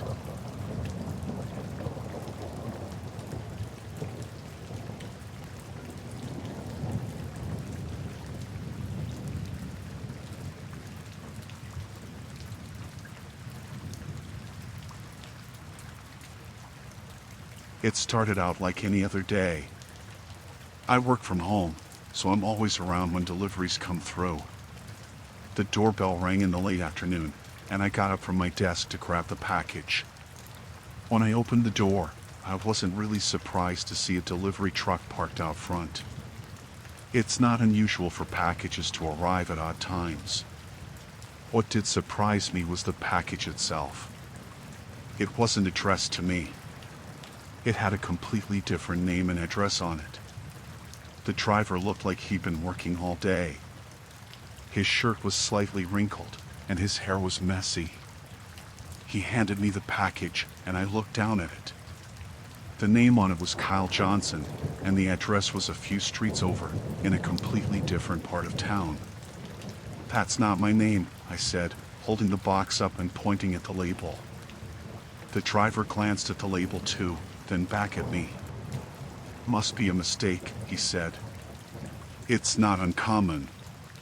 Maybe you can just hold on to it until the next delivery cycle? I shook my head. I don't feel comfortable keeping someone else's package. He shrugged. All right, I'll take it back. Sorry about the mix-up. But he didn't take it. He just turned to walk back to the truck, and I stood there holding the package. He didn't even offer an explanation or an apology. I thought about going inside and calling the delivery service, but I didn't want to deal with it. I just set the package on the porch and closed the door, assuming they'd fix the issue later. Later that night, I was sitting in the living room, scrolling through my phone, when I noticed something out of the corner of my eye. A shadow shifted outside the window. It wasn't much, just a glimpse of movement, but it was enough to make me freeze. I tried to convince myself it was nothing. Maybe it was just a neighbor walking by or some animal. But then, I saw the shadow again. This time, I made sure to focus on it, and I could see a person standing just beyond the edge of the window, barely visible in the darkness. I didn't move at first. I just stared. The figure didn't move, didn't shift, didn't look away. It was like they were standing there, watching. I couldn't make out any details about them, just a vague silhouette, but the stillness of it made my heart start to race. The street was quiet, no cars, no footsteps, nothing but the sound of my breathing. I felt my stomach twist. I had the urge to call the police, but stopped myself. Maybe I was just being paranoid. It had been a weird day, but I didn't think anything was really wrong. I grabbed my phone anyway, just in case. I dialed 911, but I didn't hit send. I stood there staring out the window, waiting for something, anything. The person outside didn't move. After what felt like an eternity, I decided to do something. I couldn't just sit there anymore. I turned off the lights in the living room to make it harder for whoever it was to see me, and I moved quietly toward the kitchen, trying to peek through the blinds. From that angle, I could see the figure more clearly.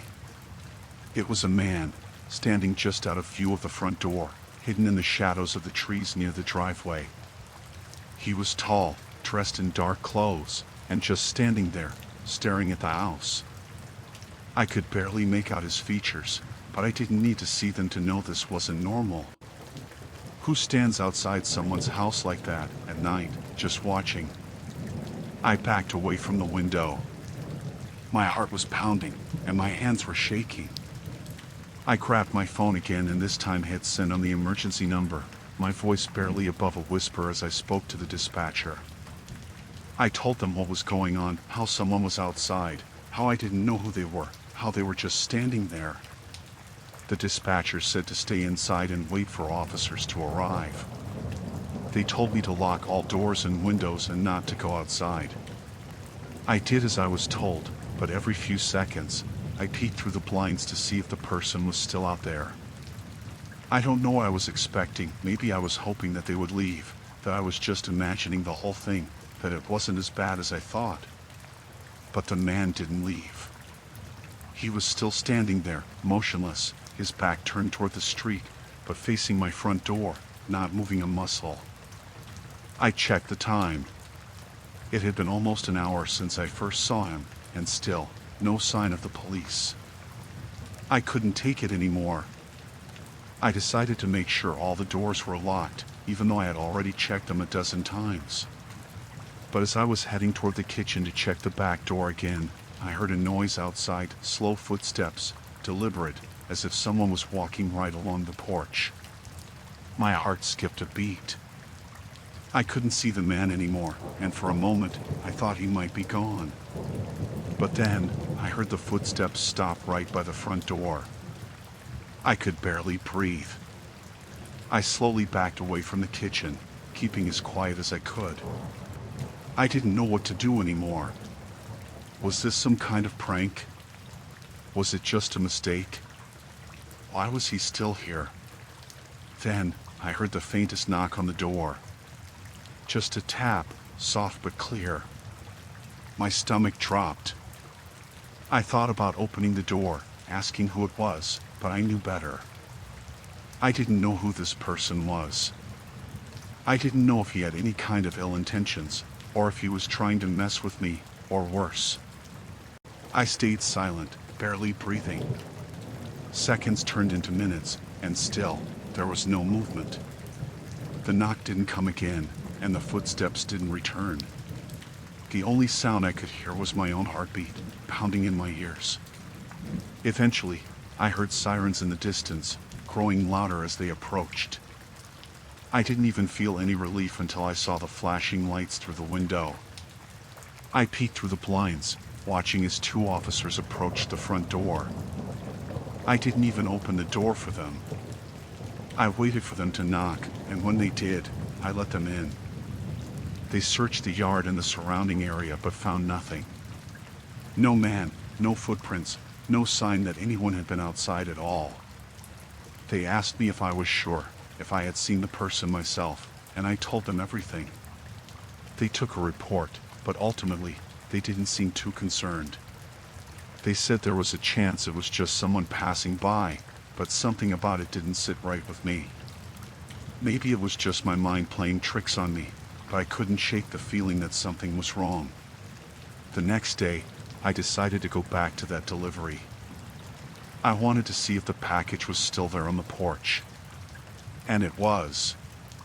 But this time, when I looked closer, I saw something strange. The address label had been torn off. There was nothing left but a blank space. I didn't know what it meant, but it made my skin crawl. I called the delivery company, and they told me the package was likely already reported as a mistake, but I couldn't get rid of the feeling that something had been off from the moment that delivery arrived. I never saw that man again, but the memory of that night still lingers, and I haven't been able to shake the feeling that someone was watching me ever since.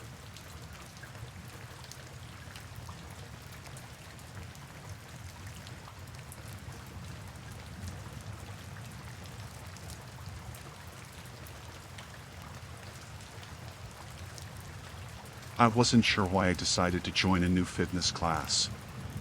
It had been a rough few months for me. Work was stressful, and I was feeling a little isolated after a recent breakup.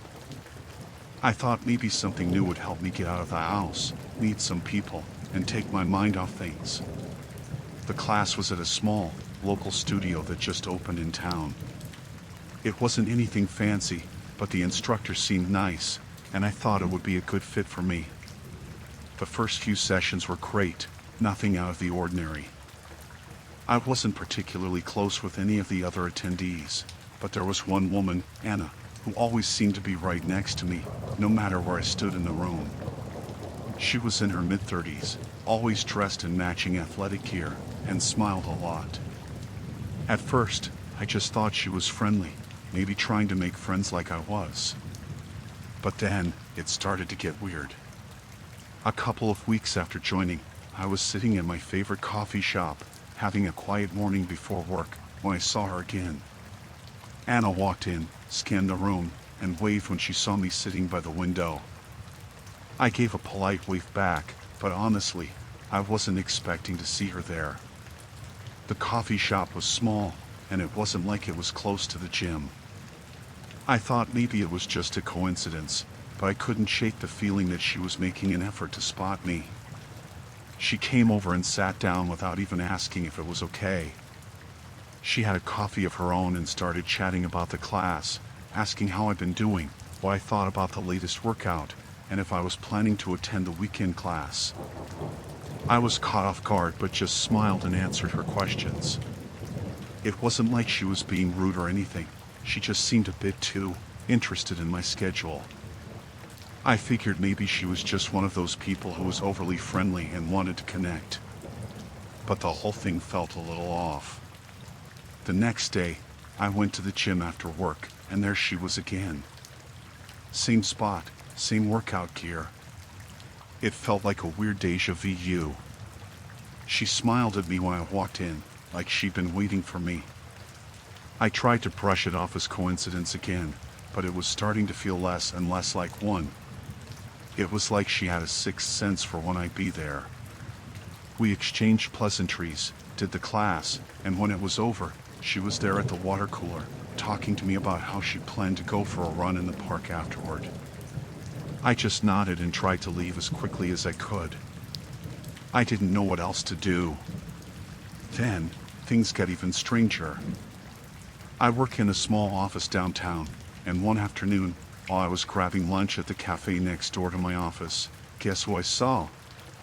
Anna, sitting alone at a table near the window, sipping her iced coffee. My heart dropped in my chest. I had no idea how she knew I worked in this area, let alone where I had lunch. It was starting to feel like she was tracking my movements. I quickly finished my sandwich and left, feeling unsettled. She didn't try to stop me this time, but she smiled and waved as I walked out, like everything was totally normal. At this point, I was really starting to feel uncomfortable. I mean, how could she be everywhere I went? I tried to convince myself that I was overreacting, that maybe she just lived in the same part of town, that maybe she was a creature of habit, like me. But it was hard to ignore how persistent she was. A few days later, I saw her at the gym again, and I could feel my stomach knot up. I tried to act normal, just like I always did, but the entire time, I kept wondering how much she really knew about my life. Did she follow me? Was she watching me? I didn't want to seem paranoid, but something just felt wrong about it. After class, she cornered me by the lockers and started talking about how she loved coming to the gym and how nice it was to meet someone who was so dedicated. She asked if I was planning on coming again the next day, and before I could answer, she told me she'd be there. Then, she added, "Oh, by the way, I saw you at your office this afternoon. You work there, right?" I froze. I didn't even know how to respond. She had seen me at work? How could she possibly know where I worked? I wasn't sure if I should feel scared or just brush it off. Maybe she wasn't trying to make me uncomfortable. Maybe it was all a coincidence, but after everything that had happened, I wasn't so sure. I started changing my routine. I stopped going to the coffee shop as often. I switched up my workout times. I even started going to a different cafe for lunch, hoping it would throw her off. But no matter what I did, it felt like she was always a step behind me. I couldn't shake the feeling that she was always watching. One evening, after work, I decided to take a different route home. I wanted to avoid passing by the gym. I thought maybe I could clear my head, take a walk, and just think. As I walked down a quieter street, I felt the hairs on the back of my neck stand up. It wasn't until I passed a dark alley that I saw her again. She was standing there, just outside a small corner shop. She didn't see me at first, but when she did, her face lit up like she'd been waiting for me. "Hey," she called out, her voice too bright. "I didn't know you took this route. How are you?" I was so freaked out by the whole situation that I didn't know what to say. My legs felt like lead. She started walking toward me, and I could feel my heart pounding. "I just wanted to say hi," she said, closing the distance between us. "It's so nice that we keep running into each other. It's like fate, don't you think?" Fate? I felt like I was losing control of the situation. My mind raced, and I could feel my panic rising. I couldn't just stand there and talk to her. I needed to get away from her, but I didn't want to make a scene. I forced a smile, said something about being late for dinner, and started walking away quickly. I could hear her call after me, "I'll see you at the gym tomorrow, right?" I didn't respond. I just kept walking faster, my heart still pounding in my chest. I didn't know how to handle it anymore.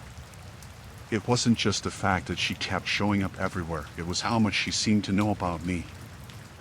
I felt like I was being stalked, even if she didn't realize it. The thought that I was constantly being watched, that she knew where I went, where I worked, and where I ate, it was terrifying. After that night, I stopped going to the gym. I canceled my membership. I didn't want to risk running into her again. I blocked her on social media, though she hadn't tried to contact me through there yet. I just couldn't shake the feeling that something wasn't right. Eventually, things calmed down, but the unease never quite left me. I started living a bit more cautiously, changing my routes, my habits. I can't say if she ever intended harm, but I'll never forget the way she watched me, followed me, and showed up at the exact moment I didn't want her there. I never saw her again after I stopped going to the gym, but I can't shake the feeling that she's still out there, somewhere, waiting.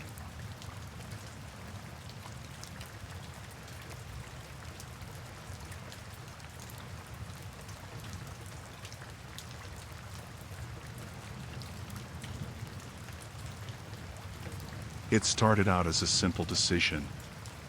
I had some free time, and I figured volunteering at a local event would be a good way to fill it. It was for a community center, something they held every year.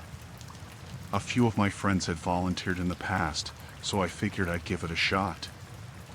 I signed up online, got the details about the date, and just showed up like any normal person would. The event was at a large park, with booths and activities for kids, food trucks, and live music. It wasn't anything too special, but the weather was nice, and I thought I'd be able to help out for a few hours without any problems. I was assigned to help with registration, giving people their wristbands and directions to various activities. Most of the time, I just stood behind a table, handing out wristbands and making small talk with the people who stopped by. Nothing out of the ordinary. That's when I first saw him. His name was Jason, or at least that's what he told me when he came over to help with the registration table. He was a little taller than me, probably in his mid-30s, dressed in the same volunteer shirt as everyone else. He smiled a lot, almost too much, like he was trying to make up for something. At first, I didn't think much of it, just another person helping out. He introduced himself, and we exchanged a few words. He seemed friendly enough, but there was something about his energy that felt off, even though I couldn't pinpoint exactly why. After a few hours of passing out wristbands and talking to attendees, the event started winding down. It was around 5:30 p.m. when most people began packing up to leave. I was getting ready to head out too when Jason walked over to where I was standing. "Hey, you're done, right?" he asked, his voice a little too chipper. "Yeah, I think so. Just about to head out," I said, grabbing my stuff. I was thinking, maybe we could grab a drink or something? "Celebrate the end of the day," he said, standing a little too close. I didn't know him well enough to say yes, but I didn't want to be rude either. I said I had other plans, which wasn't a lie. I wasn't in the mood to hang out with anyone, especially not someone I barely knew. "Oh, come on. Just one drink." "I promise I'm not that bad to be around," he insisted, a little too eager. I told him I really had to go, and I politely made my way out of the park. But just as I was about to cross the street and head toward my car, I heard someone call my name. It was Jason again. "Hey, I wasn't kidding about that drink," he said, grinning like it was all a big joke. I gave him a forced smile and waved. I was getting annoyed at this point, but I didn't want to escalate things. "I'm all good, thanks." But he kept following me. He didn't stop walking, and it became clear he wasn't going to just let it go. "Are you sure?" "I know a good bar around here." "It's just down the street," he said. "Really, man, I'm good." "I have stuff to do," I said, trying to put some distance between us.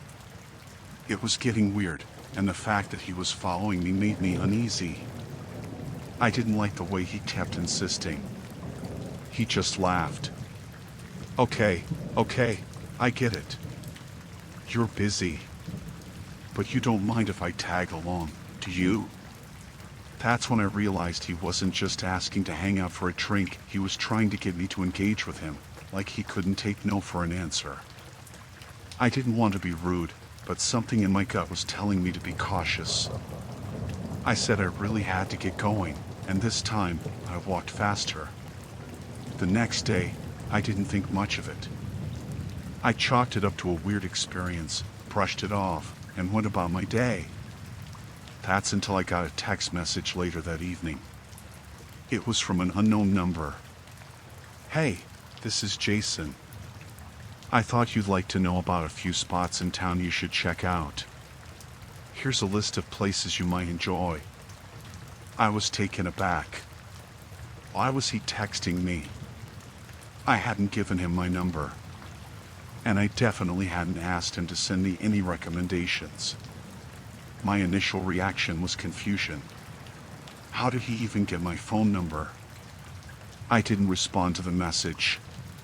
But over the next few days, I received more texts from him, more suggestions of places to visit, random messages about his day, and little comments like "Saw you walking down Main Street today. Hope your day's going well." It was getting worse. I started avoiding the park where the event had been held. I didn't want to run into him again, but I couldn't help but feel like he was keeping tabs on me. I thought maybe I was overreacting, but then it happened again. One evening, about a week later, I went out to get some dinner at a restaurant near my apartment. I'd barely sat down when I looked up and saw Jason standing by the door, scanning the room. He locked eyes with me the second he stepped in, and his face lit up with a big smile. My stomach dropped. I quickly grabbed my coat and stood up to leave, but Jason was already walking toward me. "Hey, I didn't know you liked this place. I'm just about to grab a table. You want to join me?" he asked, so casual, like we were old friends. "No, I'm fine," I said, my heart racing. "I've got to go. It's been a long day." But he kept walking closer, and at this point, it was becoming clear that he wasn't just interested in friendship. He was tracking me, following me, and somehow always appearing wherever I was. I didn't want to make a scene, but I had to get out of there. I slipped past him, apologized quickly, and left the restaurant, my nerves on edge. Over the next few days, I stopped going to places I usually frequented. I stopped walking down the same streets. I even started taking a different route to work just to avoid the chance of running into him. But it didn't stop. The texts kept coming. His messages became more personal, like he was starting to learn more about me. He even started commenting on things I posted online, like he was keeping track of everything I did. One night, I couldn't take it anymore. I decided to confront him. I went to the coffee shop where I knew he sometimes hung out, and when I saw him, I walked up to him. I told him I didn't appreciate the constant texts and the way he kept showing up at places I went to. At first, he just laughed it off. "I'm just being friendly, man. I thought we were getting along." But then I told him that I didn't want anything to do with him, that I needed him to stop. He seemed surprised at first, then the expression on his face changed. His smile faded, and he got this look in his eyes, like he wasn't expecting me to stand up to him. "I thought we were friends," he said quietly. "You don't have to be like that." I told him to leave me alone, turned on my heel, and walked away as fast as I could. I didn't even look back. That was the last time I saw him. I never heard from him again, and after a few months, I felt like things were finally starting to get back to normal. But to this day, I still can't shake the feeling that he was watching me, even after it was all over. It was like he was always there, lurking just beneath the surface, waiting for the next chance to show up. The whole thing still gives me chills.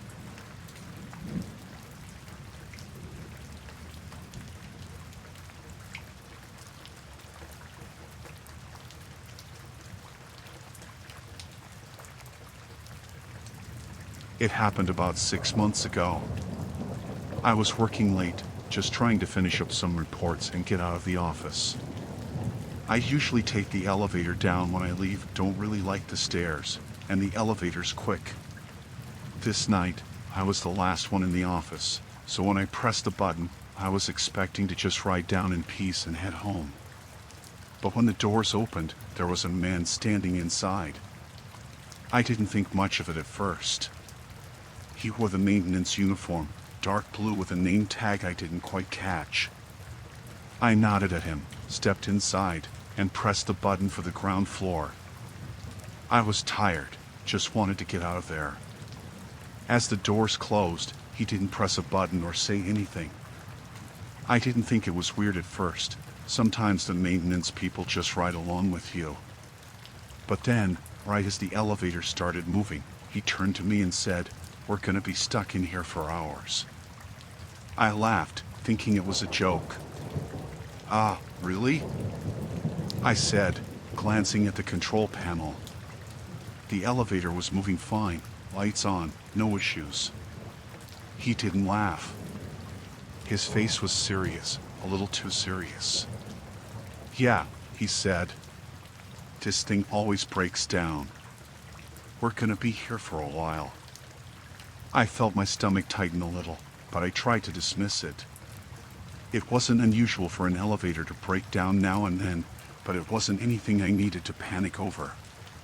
The building was well maintained.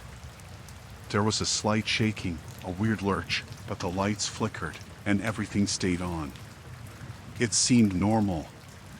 The elevator kept going, and I noticed he wasn't looking at me.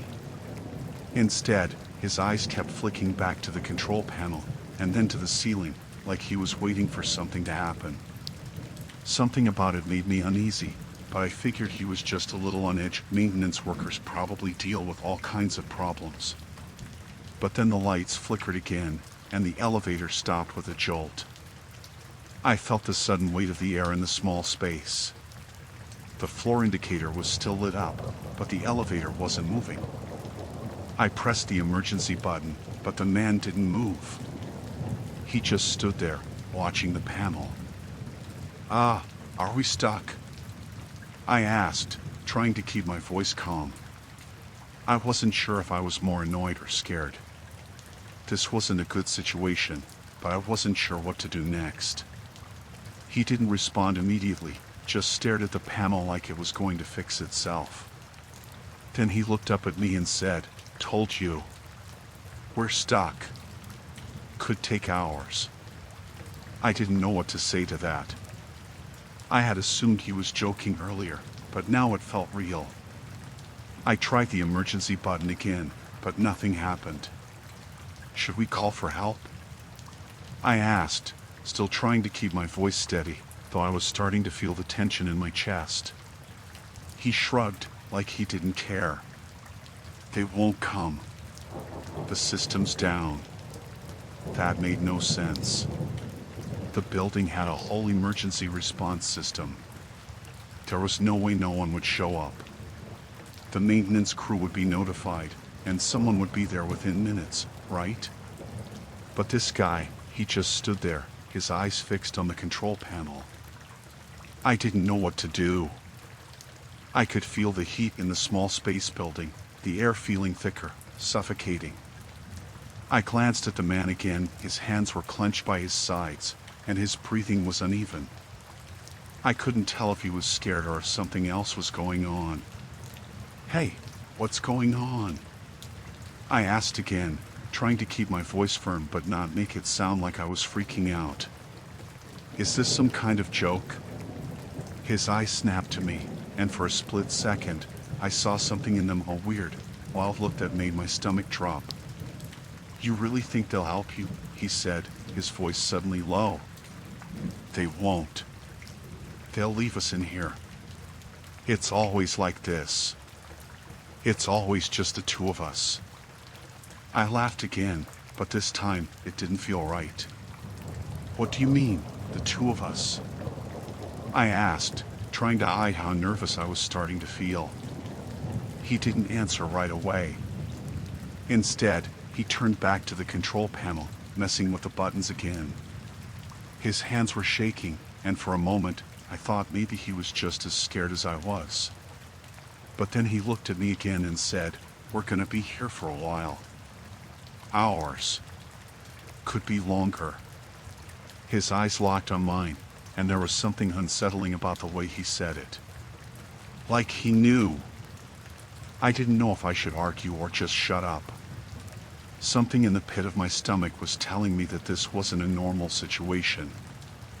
I felt trapped, like I was in a tiny box with a man who had suddenly turned off. I glanced around the elevator, looking for some way out. But everything looked normal, besides the fact that we were stuck in a box with no way to reach the outside world.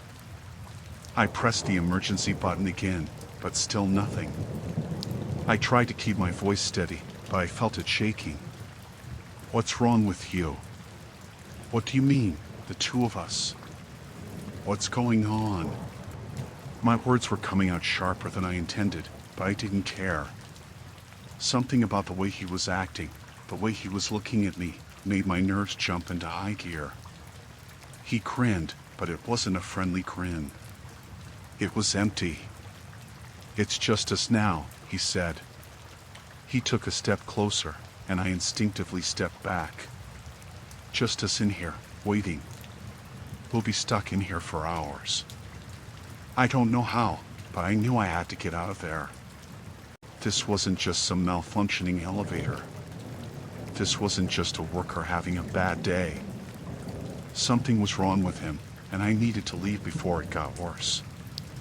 I didn't know how to get help or if anyone was coming, but I couldn't just stay there and let this guy get closer to me. I pressed the emergency button again, but this time I shouted into the intercom, "Help! I'm stuck in the elevator. Please, someone, help me." I don't know how long it was, maybe just a few minutes, but it felt like an eternity. Finally, I heard someone on the other end, responding to my call. "We're sending someone right now. Stay calm." I didn't look back at the man. I just kept my eyes on the doors, hoping that the rescue crew would get there fast. And they did. The doors finally opened after what felt like forever, and I practically stumbled out of the elevator as soon as it did. I didn't look back at the man. I didn't want to know what he was doing or where he went.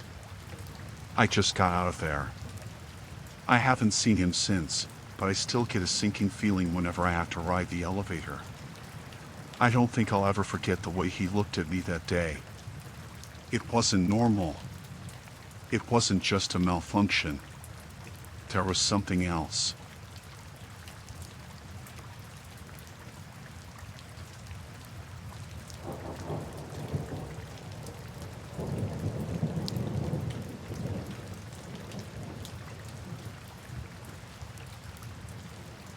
It started like any other evening.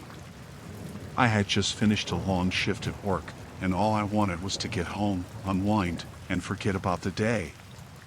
The drive wasn't anything special, just the usual route I always took, nothing too long or complicated. I remember the road being a bit darker than usual, since it had been raining earlier, but the highway was clear. I was almost out of the city, just a few miles from home when it happened. I was cruising along in the right lane, just minding my own business, when I saw the headlights of a truck in my rearview mirror. It wasn't unusual to see big rigs at that time of day, but this one was tailing me way too closely. I figured the driver must have been in a hurry or something, so I switched to the left lane to let them pass. But instead of passing, the truck just stayed there. I tried to shake it off and focus back on the road, but the truck wasn't backing off. Suddenly, it swerved toward me. I don't know if it was the rain or if the driver just wasn't paying attention, but the next thing I knew, I had to jerk the wheel hard to avoid being sideswiped. My heart slammed in my chest as I veered to the shoulder of the road, barely missing the truck by inches. I could feel my hands shaking on the wheel. I don't even know how I managed to get the car back under control. I just kept driving, my mind racing. It wasn't until I looked in my rear view again that I saw the truck pull back into its lane. It hadn't stopped. It didn't even slow down. It just went on like nothing had happened. For a moment, I couldn't breathe. It felt like my body was still stuck in the moment of almost colliding. I kept checking the rear view, but the truck had disappeared. I kept my speed steady the rest of the way home, making sure I didn't look like I was being followed. The next morning, I didn't think much of it. I figured the whole thing was just a weird, close call accident. I told myself it was over. But then things started to get odd. The truck appeared again. I was getting out of my car at work when I saw it parked across the street. I didn't recognize the driver, but I recognized the truck, big, rusty, with a faded logo on the side. It wasn't the same truck I had almost collided with the night before, but it looked so close that it made my stomach tighten. My breath hitched. I tried to shake it off as just coincidence. There are tons of trucks that look the same, right? It didn't make sense to overthink it. But as I walked into the building, I kept looking over my shoulder, half expecting the truck to start moving. It didn't, but I couldn't shake the feeling that I was being watched. The day dragged on. I tried to focus, but I kept thinking about the truck. It was almost like my mind wouldn't let it go. The whole time I was in the office, I couldn't stop checking the windows, expecting to see it parked out there again. When I left for lunch, the truck was gone. I took a deep breath, thinking maybe it really was just a coincidence after all. That night, I got home late again. The rain had come back, and the road was slick. I pulled into my driveway, and then I froze. The truck. It was parked at the end of my street, right where the road meets the main highway. I could barely make out the shape through the rain, but there was no mistaking it. It was the same truck. Same faded logo. Same rust spots. The truck that had nearly sideswiped me the night before. I didn't even want to think about it. I tried to tell myself I was overreacting. Maybe it was just a truck that happened to be in my neighborhood. But deep down, I knew. This was too much of a coincidence. I stayed inside that night, didn't even go out for a walk. I kept my blinds closed and didn't leave until the next morning. The next few days were the same. Every time I went out, I saw the truck always parked somewhere near where I was, always staying just far enough away to not seem suspicious, but close enough to make me uncomfortable. One morning, it was parked outside my workplace again. Another day, I saw it at a gas station when I stopped to fill up. The worst part was that I never saw the driver. Just the truck. Every time I tried to look for the person inside, there was nothing. The windows were too tinted, and the truck was always empty when I glanced in. But it was always there. I started making different routes to work, hoping to avoid it, but it didn't matter. Every time I turned a corner or stopped somewhere, the truck would appear. It was as if someone was tracking me, keeping tabs on my every move. I couldn't get away from it. I started feeling paranoid. I'd get into my car and check the rearview mirror, expecting to see the truck right behind me. Sometimes I'd drive in circles, just to make sure I wasn't being followed. I couldn't take it anymore. I tried talking to the police, but they said it wasn't enough to report. It wasn't like the truck was doing anything wrong. I was just seeing things. That's what they told me. Then, one evening, I finally snapped. I couldn't keep living like this, constantly looking over my shoulder, wondering if the truck would be there, lurking. So, I did something that felt insane but also necessary. I drove to the truck's location. I found it parked near a convenience store on the edge of town. I parked across the street, out of sight. And I waited. For hours, nothing happened. It just sat there, like it was waiting for me. But eventually, around midnight, a figure stepped out of the convenience store, carrying a bag of snacks. It wasn't the driver I'd seen before, but there was something about him that made my heart drop. He had that same look, like he'd been watching me for days. Maybe he was the driver. Maybe he wasn't. I couldn't tell. But as he got closer to the truck, I saw something else. Another man. A second person hidden in the shadows, watching me. I didn't wait around to find out what happened next. I turned my car around and sped home, not even caring about the lights or the speed. I got inside and locked the door behind me, my heart pounding. The truck never showed up after that night. I don't know if it was a coincidence or if they finally got tired of watching me, but I never saw it again. It was over. But I still think about it. I don't know who those people were or why they were following me, but I hope I never find out.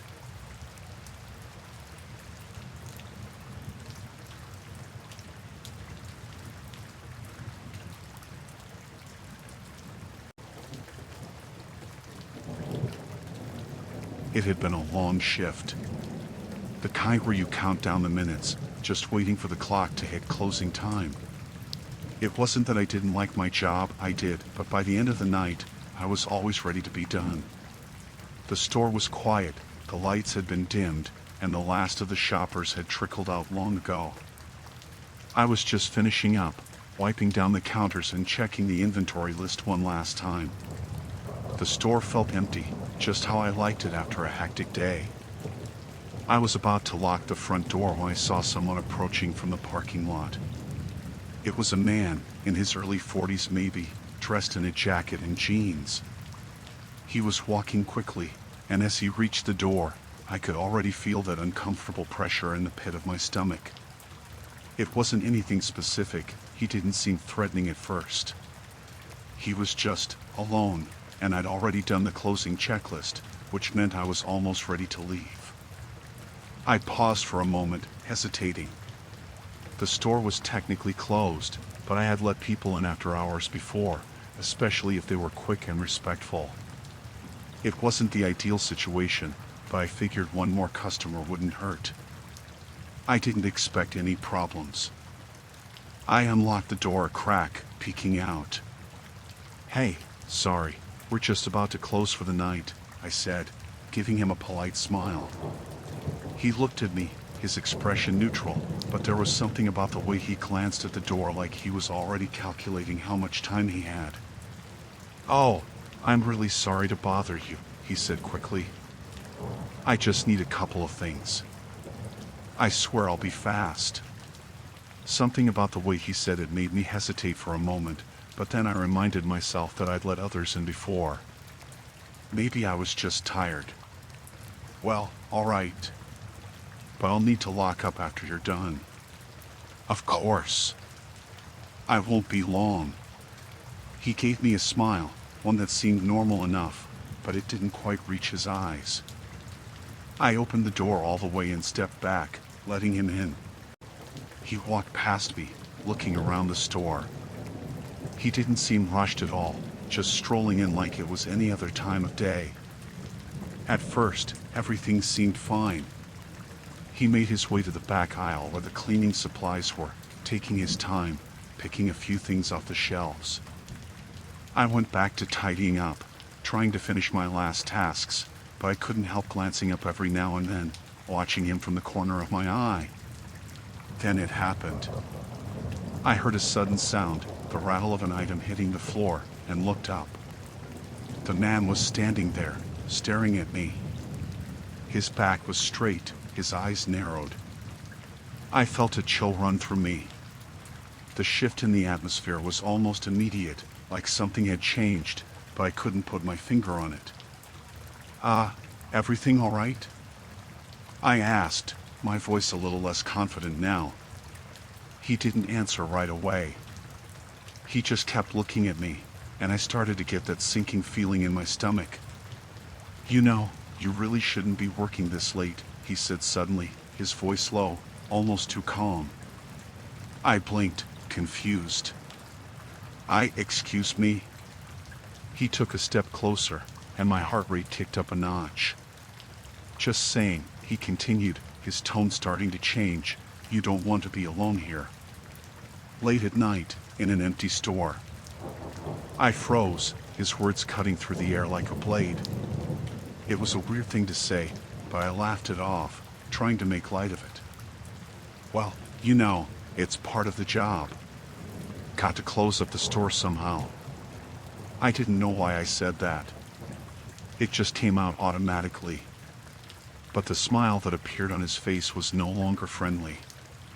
It was tight, almost forced, and the way he looked at me made the hair on the back of my neck stand up. "Yeah," he said, voice lowering. "I bet you do. You'd better lock the door when I leave, though.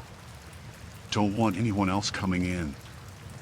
I felt a bead of sweat form on my forehead, but I kept my composure.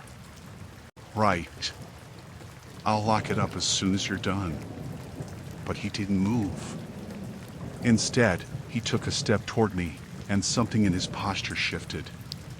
He was no longer a normal customer, but something different, something threatening. "I don't think you understand," he said, his voice colder now. "You shouldn't be working here alone." I wanted to ask him what he meant, but my throat felt tight. I took a small step back, trying to put some distance between us. He noticed. "Are you scared?" he asked, the edge in his voice now more pronounced. I forced myself to stand my ground, though my mind was racing. Why was he acting like this? I'd let plenty of customers in before without a second thought. What was different about this guy? "Look," I said, trying to keep my voice steady, "you've got what you came for. I need to finish closing, and I've got other things to do. So if you're done, I'm not done," he interrupted, his eyes cold. He took another step forward, his body blocking the aisle. I could feel panic starting to creep up on me. I had to stay calm. I had to get through this. "I just need to grab one more thing," he said, his voice now almost casual. "You know how it is. Always forget something." I nodded, backing up toward the counter. I tried to keep my hands from shaking, but I could feel my heart hammering in my chest. He turned around and walked back to the shelves, his steps slow now, almost deliberate. My hands were shaking, and I felt the tightness in my chest that comes with realizing something is very wrong. I couldn't shake the feeling that he wasn't just a customer anymore. He was something else. And as he picked up another item, I noticed his eyes flickering to the back door. That's when it hit me. He was planning to make sure I couldn't leave. He wasn't just shopping. He was waiting for me to let my guard down, to let him do whatever it was he planned to do. I started moving toward the back door, trying to keep it casual, but my mind was racing. I had to get out. I had to lock the door. "Are you almost done?" I asked, my voice a little more frantic than I wanted it to be. He didn't answer right away. He was looking at the item in his hands, then slowly turned to face me. "You're not going anywhere," he said, and it wasn't a suggestion. Every fiber of my being screamed at me to run, to do anything to get away from him. I made a split-second decision and bolted for the back office door, locking it behind me as quickly as I could. I heard him curse under his breath, then heard him walking toward the back, his footsteps echoing through the store. I grabbed my phone and dialed the police, my hands still shaking as I explained the situation. I stayed in the office, locked inside, until I heard sirens approaching in the distance. When they arrived, the man was nowhere to be found. They said they'd look into the security footage, but honestly, I don't think I'll ever forget the way he looked at me, like I was just another thing to be controlled, another victim in his plans. After that night, I made sure to double-check the locks, always. It's a part of the job now. But I don't take being alone at work for granted anymore. I can't.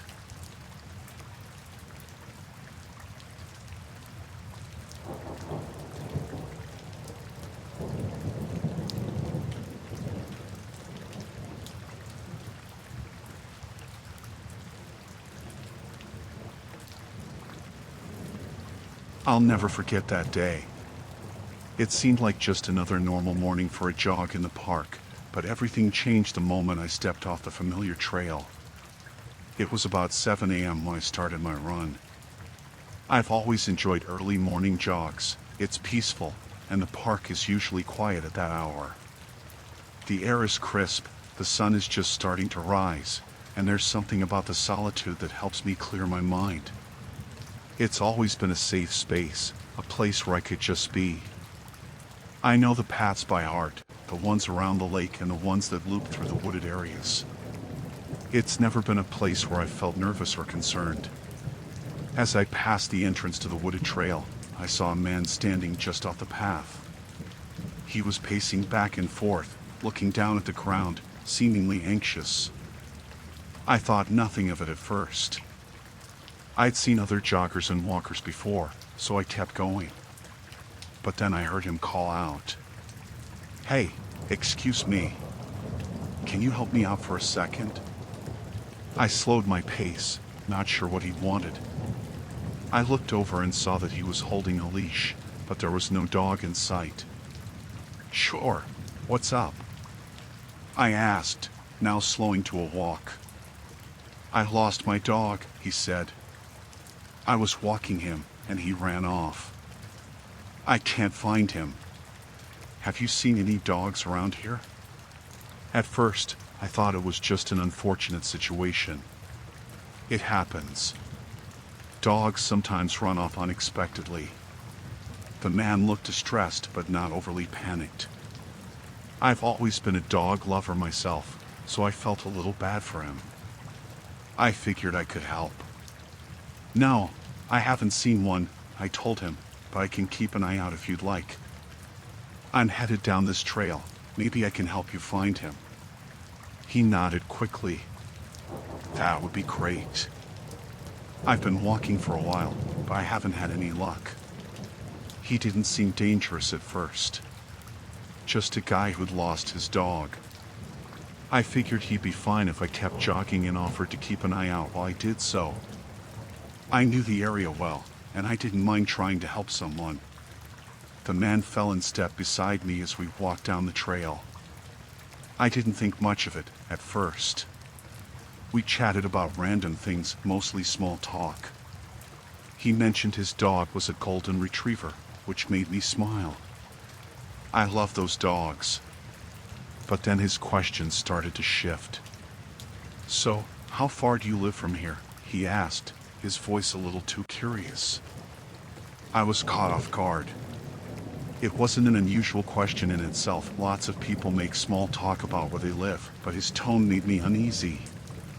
There was a subtle edge to it, like he was trying to find out more about me. "Oh, not far," I said, a bit cautiously, "just a couple miles from here." "Why?" He didn't answer right away. He just nodded and then asked another question, this time more pointed. "And who's waiting for you at home?" he asked, a little too innocently. I stopped for a moment, looking at him more closely. Something about the way he asked felt wrong. It wasn't just curiosity anymore, it was something more unsettling. He was asking questions that didn't seem to fit into a casual conversation. It felt like he was trying to gather information, to map out my life. "Just my roommate," I said, trying to keep my voice even. "Why?" He gave a tight smile, but it didn't reach his eyes. "Good. Just wondering." He said it so offhandedly, like it was a normal thing to ask a stranger. By now, I started to feel uncomfortable, but I didn't want to make a scene. We were deep in the woods now, far from the path where I could see the park's entrance. My jog had taken me much further from the familiar routes, and I didn't want to make any assumptions, but it was becoming harder to ignore the growing unease in my stomach. Then, he asked again. "So, how far do you live again?" This time, his question felt different, like he was measuring something, not just casually making conversation. I was still trying to brush it off as nothing, but the same pit in my stomach told me to pay more attention. "Like I said, not far. Just a couple miles," I replied, my tone now slightly sharper. He nodded again, but this time, he didn't speak right away. He just kept walking beside me, the silence hanging between us. I tried to push away the worry creeping in, but the more I walked, the more uncomfortable I felt. I kept thinking of the exit from the trail, but it felt too far. There was no one else around, and the trail was narrowing. Suddenly, I noticed that his pace had quickened. Without realizing it, I'd fallen behind a few steps. He looked over his shoulder, and for the first time, his expression was completely different. His face was taut, his eyes narrowed slightly as if he were sizing me up. It wasn't friendly anymore. It wasn't worried about his dog. It was predatory. I felt my heart beat faster. A little voice inside told me to be alert. I glanced around. I could hear the birds in the trees, the sound of the wind, but there was no one else on the trail. No one to see if anything went wrong. I had to get out of here. I started walking faster, hoping he would fall behind, but he matched my pace. He wasn't close enough to grab me, but I could feel him just behind me now. I turned slightly, trying to gauge the distance between us. "I really need to find my dog," he said quietly, almost too quietly, like he was trying to draw my attention again. "Can you help me look around this corner?" I stopped abruptly. "No." "I need to get going," I said, turning back toward the path we had just come from. "I'm sorry, but I can't help anymore." I could feel his eyes on me. He didn't say anything, but he didn't move either. I was backing up now, my instincts kicking in, screaming at me to turn around and run. "I'll just leave you to your dog then," I added quickly, trying to put as much space between us as possible. And that's when he stopped following. He stood there, still and silent, watching me with that cold, calculating gaze, and for the briefest moment, I thought he might take a step toward me. But instead, he just stood there, his face expressionless. I didn't give him another moment. I turned and ran, as fast as I could, until I broke free of the trees and was back on the main path. I kept running until I was near the parking lot where a couple of joggers had gathered, and only then did I slow down. I didn't look back once. I didn't tell anyone at first. I thought it might have been a coincidence, that I was overreacting. But I can't forget the way his eyes looked at me, how he asked those questions that no one should ask a stranger in the woods. I don't know what his intentions were, but I'm sure glad I didn't find out. I haven't been back to that part of the park since.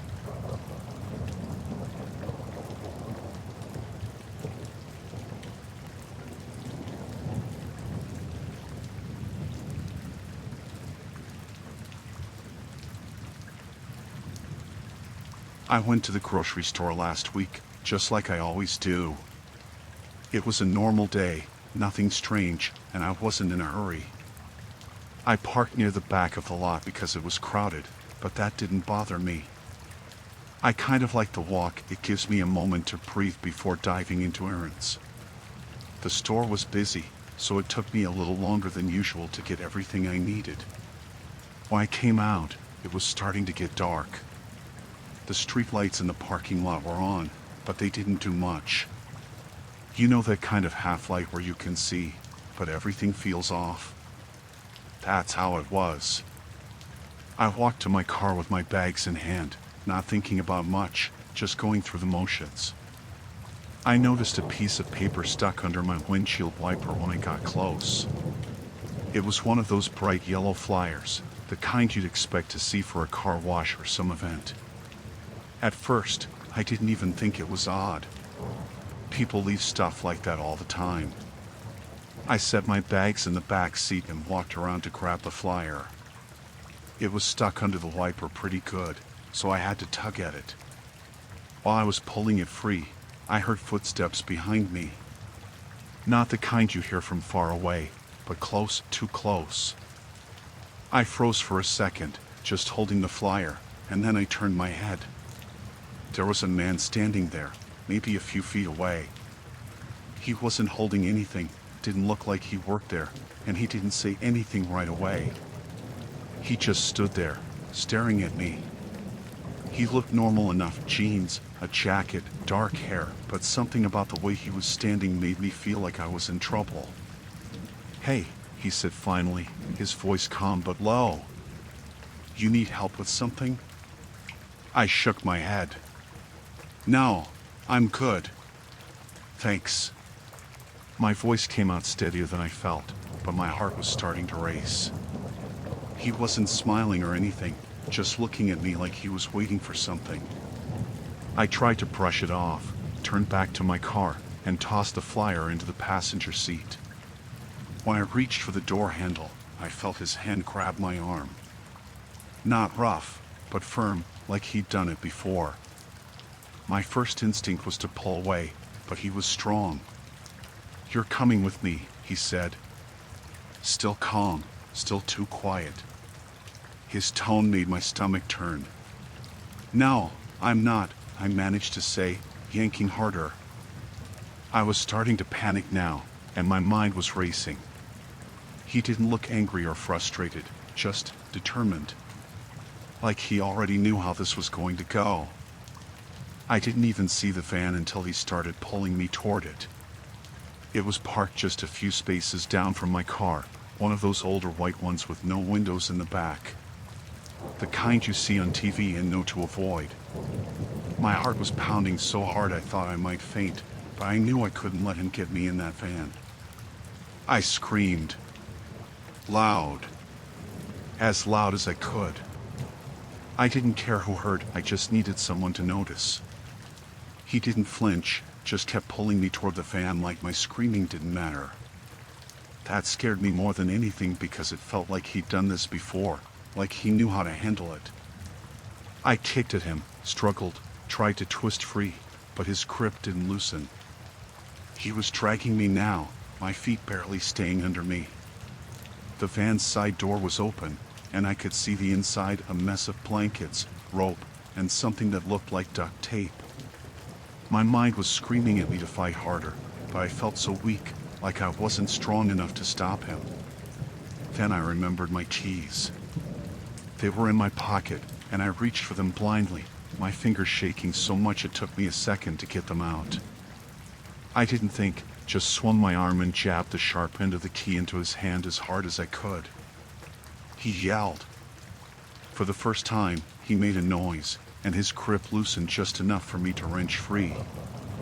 I stumbled backward, almost falling, but I caught myself and ran. I didn't look back, didn't even think. I just ran toward the store, where I could see people coming in and out. I was yelling for help, my voice shaking, and a couple of people turned to look. A man near the entrance came toward me, asking what was wrong. I tried to explain, but I could barely get the words out. He tried to grab me. Over there. By my car. The guy didn't hesitate. He turned and started walking toward the parking lot, yelling something like, "Hey, you stay there." I followed behind him, but when we got back to my car, the man and the van were gone.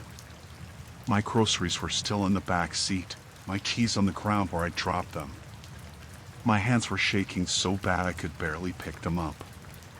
The guy who'd come to help me stayed with me until the police arrived. I filed a report, told them everything I could remember, but they didn't seem too hopeful. They said they checked the security cameras, but I haven't heard anything back yet. I still don't know who he was or why he picked me. All I know is that I've never been so scared in my life, and I'll never park in the back of a lot again.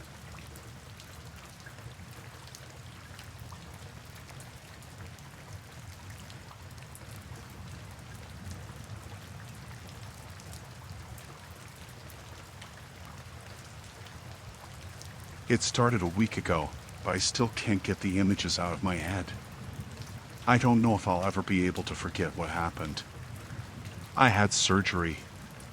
Nothing too serious, just a routine procedure, but it left me needing a few days of recovery at the hospital.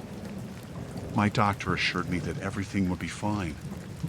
It wasn't a big hospital, not the kind you see in the city, but one of those smaller ones that's out in the country, more isolated. The kind of place where everyone knows each other, and the staff are familiar with every patient that walks through the door. I wasn't worried. After the surgery, I was groggy, mostly asleep, and I didn't notice much. But I woke up in the middle of the night, disoriented, and I realized something was off. My room felt different. The lights were dim, but the place felt too quiet. Too still. At first, I thought maybe it was just the after effects of the anesthesia, but as I looked around, I realized something wasn't right. There was someone sitting at the far side of the room, near the window, just staring at me. I couldn't make out the details, but I could see the shape of a person hunched over, their face in shadows. My heart raced, and I tried to sit up, but the pain from the surgery shot through my chest. "Hello?" I whispered, my voice hoarse. I wasn't sure what to expect, but the person didn't answer. They just sat there, motionless. My throat was dry, and I wanted to scream, but I didn't. I thought maybe it was a nurse or someone from the hospital just checking in on me, but the silence was unnerving. After a few moments, the person shifted slightly. I could make out the faint outline of handcuffs on their wrists. That's when the panic set in. I was alone with someone who had been restrained. That's when I heard a faint shuffle and the jangle of metal. I tried to call out again, but nothing came out. My throat was too dry. I could barely move, still recovering from the surgery, and now my mind was racing with questions. Why was someone in handcuffs here? Why hadn't anyone told me about this? The person moved slightly. I could feel my heart in my throat as I watched the shadows. I tried to stay calm, but I could hear the faint clink of metal every time they shifted in their seat. I needed help. I needed to get out of there. My instinct was to press the nurse call button, but when I reached for it, I realized the cord had been cut. That's when I started to panic. I tried to look around the room, my vision still blurry from the meds, but the silence was suffocating. Then, out of the corner of my eye, I saw it. The door to my room, which was supposed to be locked for safety, was ajar. And that's when I heard it. The faint sound of footsteps approaching. My blood ran cold. I tried to force myself to stand, but the pain from my stitches was too much. Every movement felt like my body was on fire. I froze, every muscle tense, straining to hear any sound that would indicate help was near. The footsteps stopped. The person at the window was still, but I could sense their attention shifting. I could feel the weight of their eyes on me, but I couldn't make myself look directly at them. My breath was shallow now, and I realized the situation was far worse than I had initially thought. Whoever this was, this person locked up and sitting in my hospital room wasn't supposed to be here. That's when I heard the voice, low and gravelly. It was like a whisper, but it carried enough to send a chill down my spine. "Stay quiet," the voice said, barely above a whisper. I froze. My instinct screamed at me to call for help, but I knew it would be useless. There was no one coming. I was alone. I don't know how long we stayed like that. The silence was unbearable. My only focus was the handcuffs, the metallic sound, the person in my room. My thoughts raced through possibilities, none of them good. Then it happened. The lights went out. The whole hospital went dark, and all I could hear was the sound of my heartbeat and the distant hum of the emergency generator kicking in. The power failure was brief, just long enough to leave the entire building in pitch black darkness. It was enough to make everything seem even more sinister. I could hear the person standing up now, moving in the dark, footsteps coming closer. I felt my entire body freeze in terror. Then the unmistakable sound of metal scraping against the floor reached my ears, and the person moved closer. "Stay down," they whispered again, this time with a little more force. I barely had time to react before the door to my room slammed open with a force that rattled the walls. Someone entered, loud, deliberate footsteps. It was one of the police officers, and I couldn't tell whether they were here to help or if they were part of what was going on. "Is everything okay in here?" the officer asked, voice heavy with suspicion, but he didn't come into the room. The person in the shadows, the one in handcuffs, spoke again, their voice shaking slightly now. "Get me out of here," they demanded, not in a whisper this time. Their voice was more commanding, urgent. "I can't do that," the officer responded, his tone firm but unsure. "You're not going anywhere." For a moment, the room was still. Then, without warning, the figure lunged forward. There was a scuffle. The sound of metal clanging, followed by a scream. I couldn't see anything. I was paralyzed, trapped in the bed, too terrified to move. I heard the officer shout, then a gunshot. The crack of it echoed through the room, but the silence that followed was worse than anything. I could feel something was wrong, but I couldn't see anything. My mind couldn't comprehend what had just happened. The officer came in finally, his flashlight cutting through the darkness, and I saw him kneeling beside me. He was saying something, but I couldn't hear it over the ringing in my ears. I was moved quickly after that, taken to another room. The doctor came in to check on me, but I was still too disoriented to make sense of it all. Later, I learned the full story. The person who had been in my room wasn't just any criminal. They were violent, dangerous, and had been caught on charges I didn't want to know.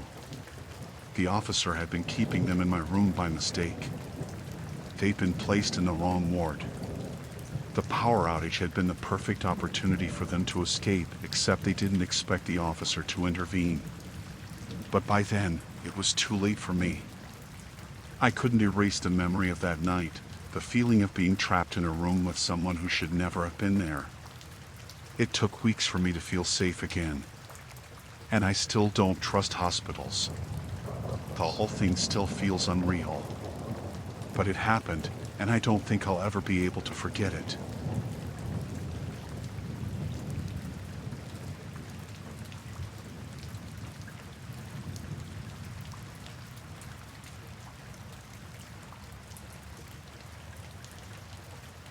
I always liked running early in the morning. It was quiet, the air felt fresh, and the streets were mostly empty. My usual route took me through a small park about a mile from my apartment. It wasn't big, just a couple of winding paths, some benches, and a lot of trees, but it was peaceful, especially at that time of day. I'd been running there for months and never had any issues. That morning felt like any other. It was just past 5:30 a.m., and the sun was barely starting to rise. I had my usual playlist going, the one I always used to get into a rhythm. The streets were still dark, and the only people I saw were the occasional dog walkers or another runner here and there. When I reached the park, I turned onto the main path, letting my feet fall into their usual pace. I noticed him about halfway through the park. He was standing near a bench, just off the path. At first, I thought he was waiting for someone. He wasn't doing anything, no phone, no dog, nothing. Just standing there, looking straight ahead. I wouldn't have thought twice about it, but something about the way he stood caught my attention. Too still. Too rigid. I kept running, telling myself not to overthink it. Plenty of people use the park, and not everyone looks friendly first thing in the morning. As I got closer, I glanced at him out of the corner of my eye. He wasn't looking straight ahead anymore. He was looking at me. I felt my chest tighten, but I kept going. I didn't slow down, didn't change my pace. Just kept running. My music was still playing, but I turned the volume down low so I could hear if he said or did anything. He didn't move as I passed, but I could feel his eyes on me the entire time. About 20 steps past him, I looked over my shoulder, trying to be casual about it. He was still standing there, but now he had turned around. He was watching me. I told myself to focus. It was early, and maybe he was just out for a walk and curious about someone running by. I'd seen plenty of people in the park who seemed out of place. It didn't mean anything. But then I heard it, footsteps. At first, I thought it might just be someone else entering the park from another direction. I told myself not to panic, not to assume. But when I glanced back again, I saw him. He was walking now, heading in the same direction I was. Not running, not rushing. Just walking. He wasn't close, maybe 50 feet behind me, but he was there. I sped up a little, trying to create more distance between us. I told myself to stick to my route, not to change anything. If he was just walking, I'd be out of the park before he could get anywhere near me. I reached the end of the path and took the usual left turn toward the exit. When I glanced back again, he had turned too. My heart was pounding now, harder than it should have been from just running. I wasn't winded, but I felt like I couldn't breathe. I told myself to stay calm, to keep running, to act like nothing was wrong. But every time I looked back, he was still there. Always just far enough that it felt like I couldn't say anything or confront him, but close enough that I couldn't shake him. When I finally exited the park, I felt a small wave of relief. The street ahead was wider, brighter. A few cars passed by, their headlights cutting through the early morning gloom. I thought about stopping, waiting for him to pass, but something told me that would be worse. I didn't want him to know I was scared. I kept running, heading toward the busier part of my route. There was a gas station about a quarter mile up. It was small, but the lights were always on, and there was usually someone inside. I decided I'd stop there if he was still following me. I didn't have to look back anymore. I could hear his footsteps now. They were steady, matching my pace. Not speeding up, not slowing down. Just following. When I reached the gas station, I didn't hesitate. I turned sharply and went straight inside. The man behind the counter looked up, surprised to see someone this early. I walked to the back, pretending to grab a bottle of water, but really just trying to catch my breath. My heart felt like it was going to burst out of my chest. I stayed back there for a minute or two before glancing toward the door.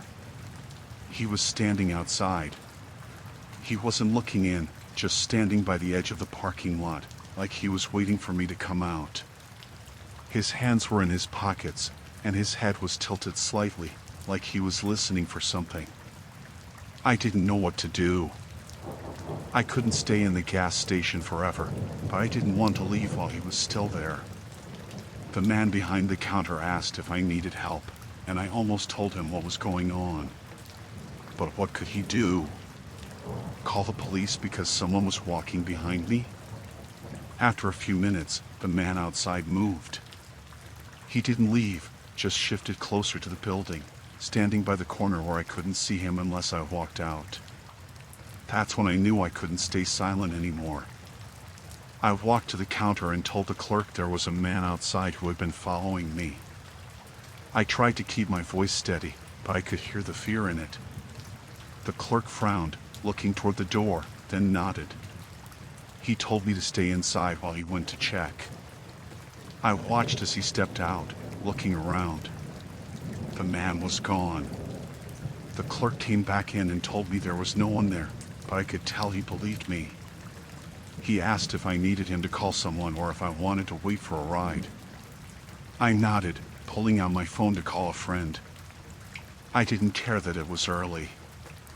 I just needed someone to pick me up.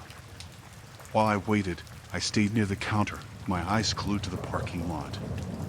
My friend showed up about 10 minutes later, and I ran straight to their car, not looking back. I told them everything on the ride home, and they insisted on staying with me for the rest of the day. I didn't go running for a while after that. When I finally did, I chose a different route, one with more people and fewer places to hide. But even now, I can't shake the feeling of those footsteps behind me, steady and deliberate, like they were waiting for something. Like he was waiting for something.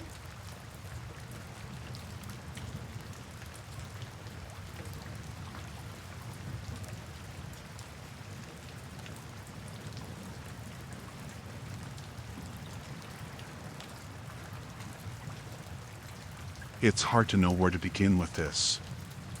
I think it's taken me so long to write this because it still feels like a bad dream. Even now, when I think about it, I can't shake the feeling that something went horribly wrong that day, something that could have been avoided if we just made different choices. We were all experienced hikers, at least a little, and we planned this trip for months.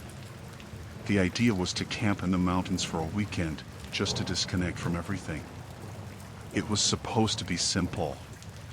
We'd done this kind of thing before, just not in this particular area.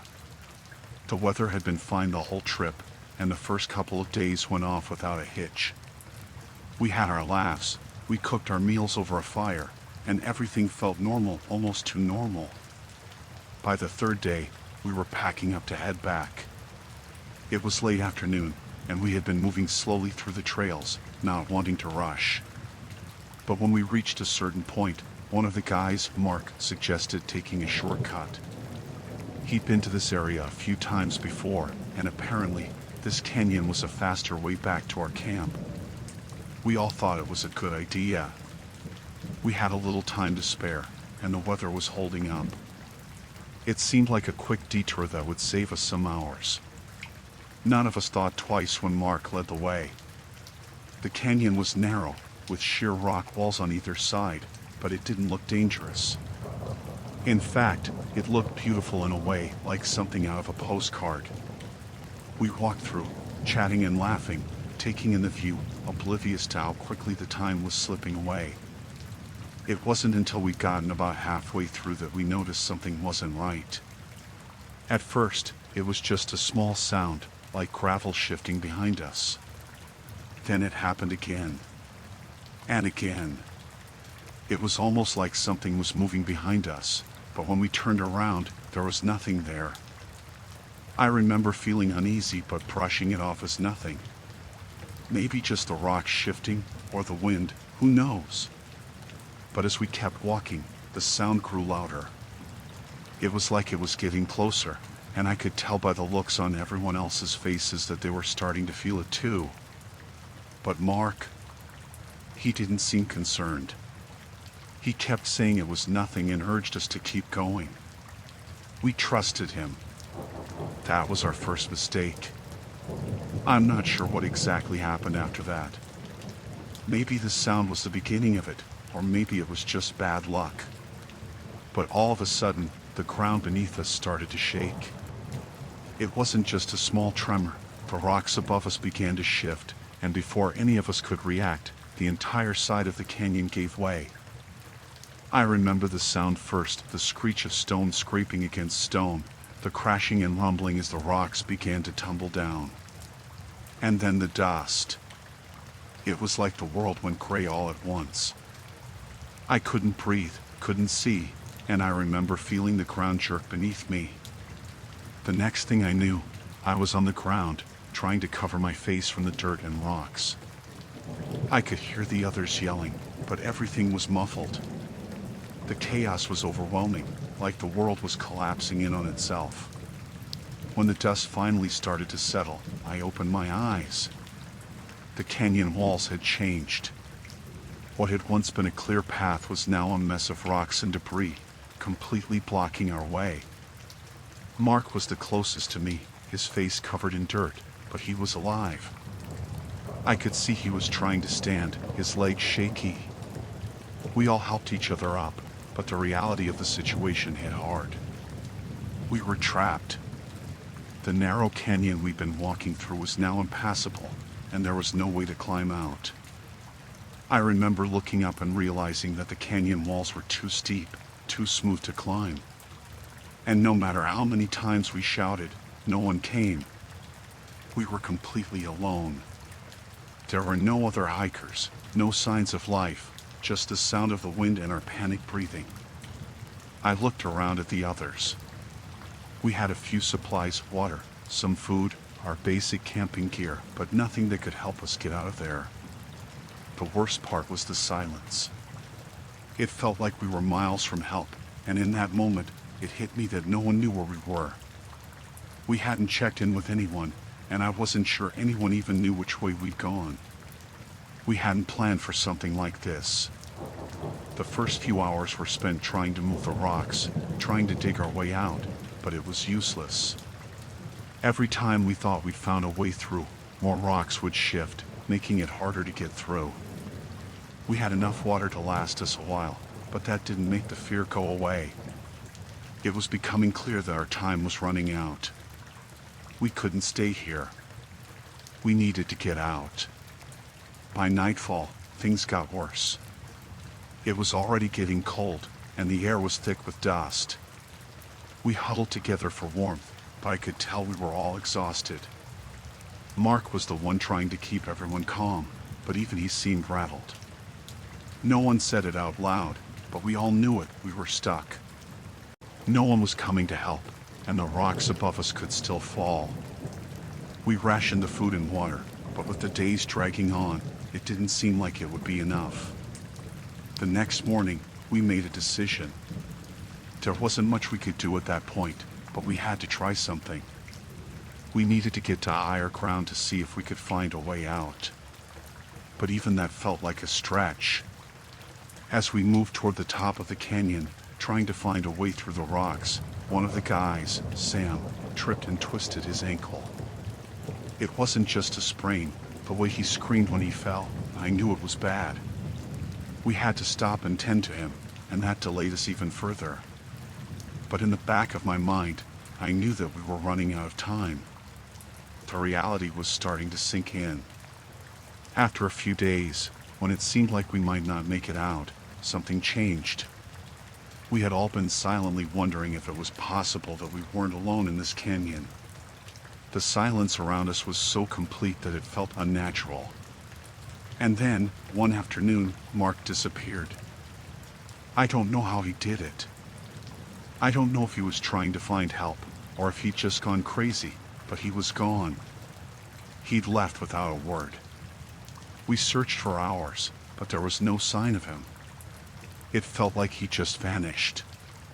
That's when I knew we weren't going to make it out without help. It was too dangerous to keep going alone. Finally, after what felt like a lifetime, I managed to climb up to the top of the canyon, to a small ledge where I could get a better view. From there, I could see the main trail that we had taken days earlier. I could see the small stream where we had camped, just a few miles away. I knew we had to make it. It wasn't much, but it was the only chance we had left. We made it back to camp just in time. It was a hard climb down, and Sam was still hurt, but we made it. I don't know how we survived that canyon, but we did. We were lucky, I guess. I still don't know what happened to Mark.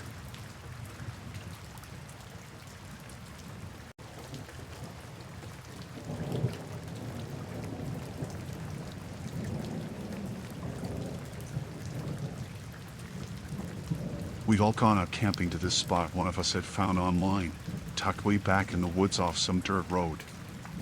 It wasn't anything fancy, just a clearing near a stream with enough space for our tents and a small fire pit. There were 5 of us, me, Mark, Julia, Chris, and Mia. We'd set up camp in the late afternoon, cooked dinner over the fire, and stayed up for a while talking and laughing. The woods were quiet that night, just the sound of the stream and the occasional rustle of leaves when the wind picked up. It was peaceful. We all went to bed around midnight. We were packed into 2 tents, me, Mark, and Chris in one, and Julia and Mia in the other. Everything felt normal. I don't know what woke me up, but when I opened my eyes, it was still dark. It had to have been early morning. The air felt colder, and the fire outside had burned down to just embers. Mark was snoring quietly next to me, and Chris was still, too. I lay there for a moment, listening, trying to figure out why I was awake. Then I noticed it, a faint sound, like something moving outside the tent. It wasn't loud, just the crunch of leaves, soft but close. I held my breath and strained to listen, but it stopped as quickly as it started. I told myself it was probably an animal. This was the woods, after all. I rolled over and eventually fell back asleep. When I woke up again, it was because Mark was shaking my shoulder. The sun was just starting to come up, and the inside of the tent was dim, but I could see the look on his face. He looked uneasy. "Chris isn't here," he whispered. That woke me up completely. I sat up and looked over at where Chris had been sleeping. His sleeping bag was unzipped and empty, his boots gone. I figured maybe he'd just gotten up early and gone to the stream, but Mark's expression made me pause. We got out of the tent and found Julia and Mia already up. They were standing near the fire pit, which Julia had started again. Both of them looked worried. Julia was holding her arms around herself, and Mia was pacing. "Chris isn't here," Julia said, her voice low. "We've been calling for him." The woods felt different in the morning light. The trees that had seemed comforting the night before now felt too close, too thick. The quiet wasn't peaceful anymore, it was heavy. We all started calling Chris's name, walking in different directions but staying within earshot of each other. There was no answer. After about 15 minutes of searching, Mia called out for us to come to the edge of the campsite, near the tree line. Her voice had a strange tone to it, and I felt my stomach twist as I jogged over to where she was standing. She pointed at the ground. At first, I didn't see what she was looking at, but then I noticed the disturbed dirt and leaves. There were marks, faint but clear enough to tell something had happened. The dirt was scuffed up like there had been a struggle, and there were deep impressions in the ground where someone had fallen or been dragged. And then there was something else. A torn piece of fabric snagged on a branch. It was small, just a strip, but it was the same color as the jacket Chris had been wearing. No one said anything for a moment. We just stared at the ground and the torn fabric, the reality of it sinking in. Something had happened to Chris. He hadn't just wandered off. Mark broke the silence first, saying we needed to look farther into the woods. I could tell he was trying to sound confident, but his voice was shaking. We split up into pairs, Mark and me going one way and Julia and Mia going another. We didn't go far, just enough to scan the area around the campsite. None of us wanted to go too deep into the woods. As we searched, I kept looking over my shoulder, feeling like someone was watching us. Every sound, the crunch of leaves, the snap of a twig made my heart race. The woods were too quiet. There should have been birds, insects, something, but there was nothing. Just us. After about an hour, we regrouped back at the campsite. No one had found anything. No tracks, no sign of Chris. We were all tense, speaking in short, clipped sentences. The atmosphere had shifted completely. The sense of fun and adventure was gone, replaced by a gnawing fear we didn't want to admit out loud. Mia wanted to pack up and leave immediately, but Mark argued that we couldn't just leave Chris behind. Julia agreed, but her voice wavered when she spoke. None of us knew what to do. We didn't have cell service out here, and the nearest town was miles away. It felt like we were completely cut off. As we debated, a sound broke through the silence, the sharp crack of a branch snapping. It came from somewhere just beyond the tree line. All four of us froze, our eyes darting toward the direction of the sound. "Chris!" Mark called out, his voice loud and shaky. There was no answer. We waited, holding our breath, but the woods stayed silent. The air felt heavy, like it was pressing down on us. I could feel my pulse pounding in my ears. Mia grabbed my arm, her grip tight enough to hurt. "We need to leave," she whispered, her voice barely audible. Mark looked torn, his gaze shifting between the woods and the rest of us. Finally, he nodded. "Let's pack up." "Now!" We moved quickly, throwing our gear into our backpacks with shaking hands. The whole time, I felt like something was watching us, hidden just out of sight. I kept glancing toward the woods, half expecting to see someone or something step out. But there was nothing. As we hiked back toward the trailhead, none of us spoke. The silence between us was thick, weighed down by the fear we couldn't shake. Every now and then, I thought I heard faint noises behind us, but when I turned around, there was nothing there. Just the trees. When we finally reached the cars, I felt a wave of relief so strong it nearly made me dizzy. We threw our packs into the trunks and got in, locking the doors. As we drove away, I kept looking in the rearview mirror, half expecting to see someone standing at the edge of the woods, watching us leave. We reported Chris missing as soon as we reached town. Search teams were sent out, but they never found him. The official story was that he must have gotten lost in the woods, but none of us believed that. Not after what we saw at the campsite. Not after hearing that sound. I don't know what happened to Chris that night, but I still think about it. About the torn fabric. About the marks on the ground. About how close we must have been to whatever or whoever took him.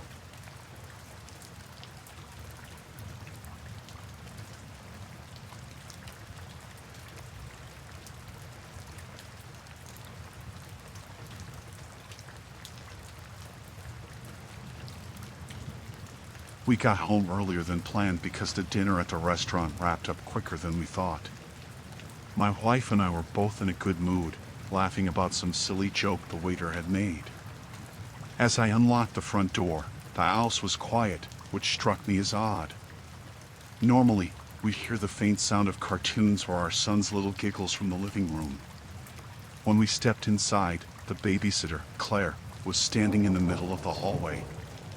She was facing us, her arms hanging stiff by her sides, but she didn't say anything right away. I said, "Hey, Claire, we're back. Everything okay?" She didn't answer, just stared at us with this blank look, like she was trying to figure something out.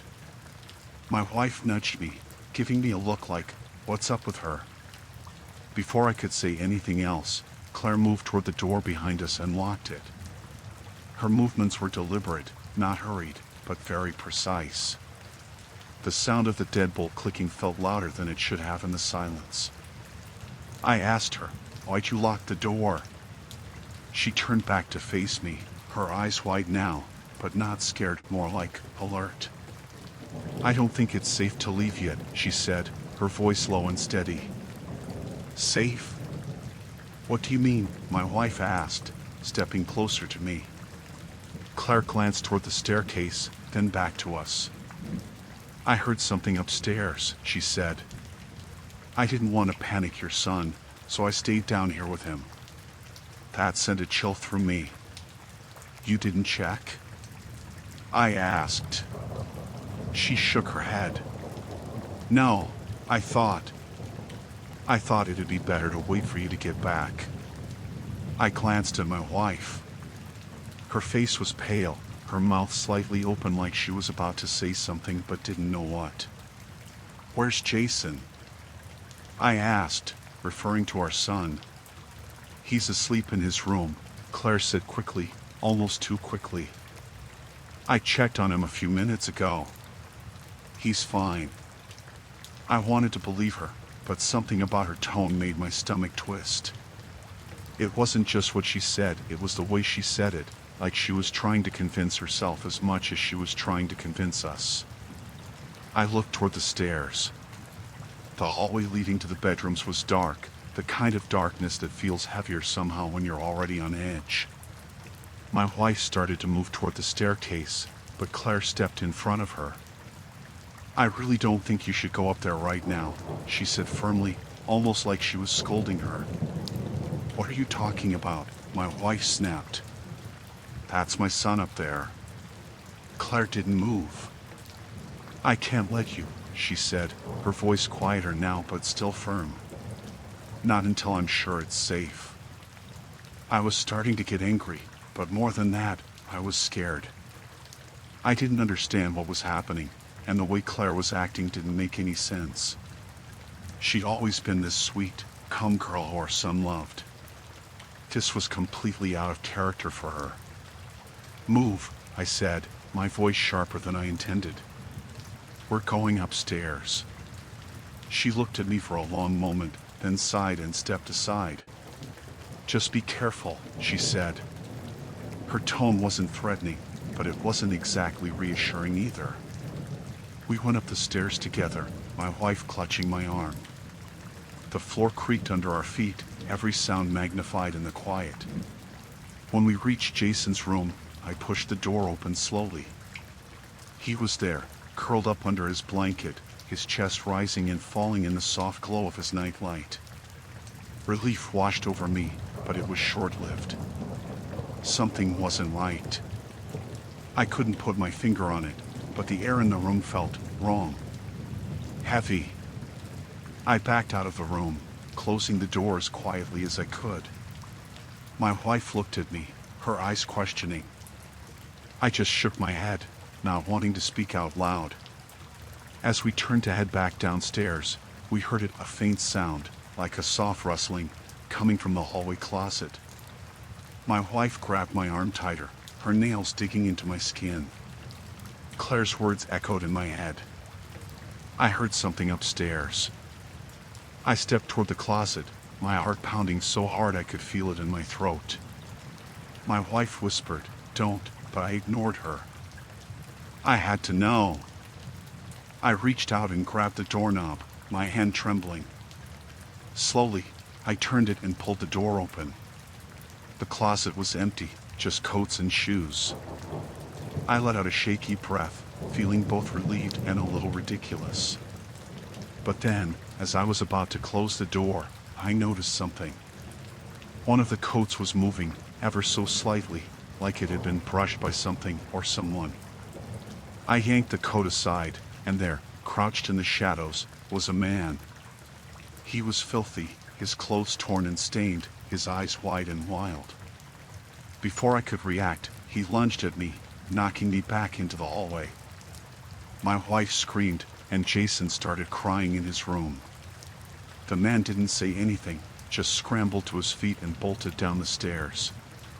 We chased after him, but by the time we got to the living room, the front door was wide open, swinging slightly in the breeze.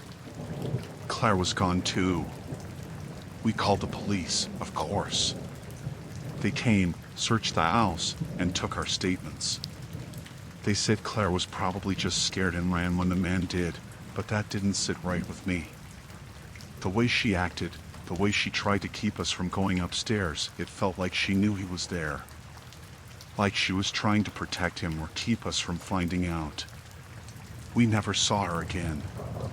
She didn't show up for her next scheduled babysitting job, and when we tried to contact her, her phone was disconnected. The police said they'd look into it, but as far as I know, they never found her. To this day, I can't shake the feeling that there was more to it than we'll ever know.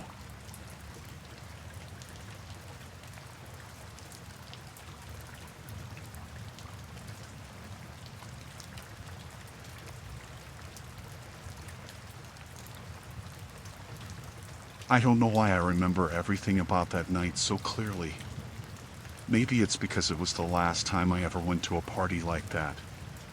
Or maybe it's because what happened still feels unreal, even though I know it happened.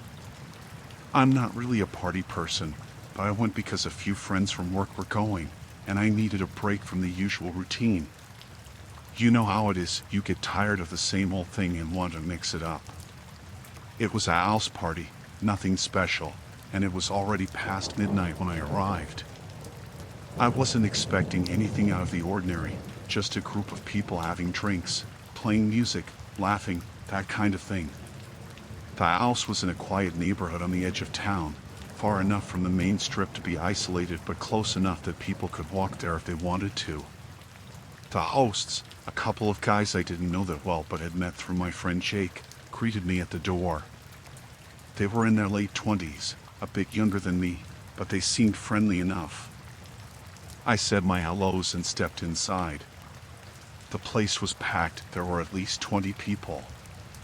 Everyone was talking, laughing, dancing, and the music was loud. The usual party vibe.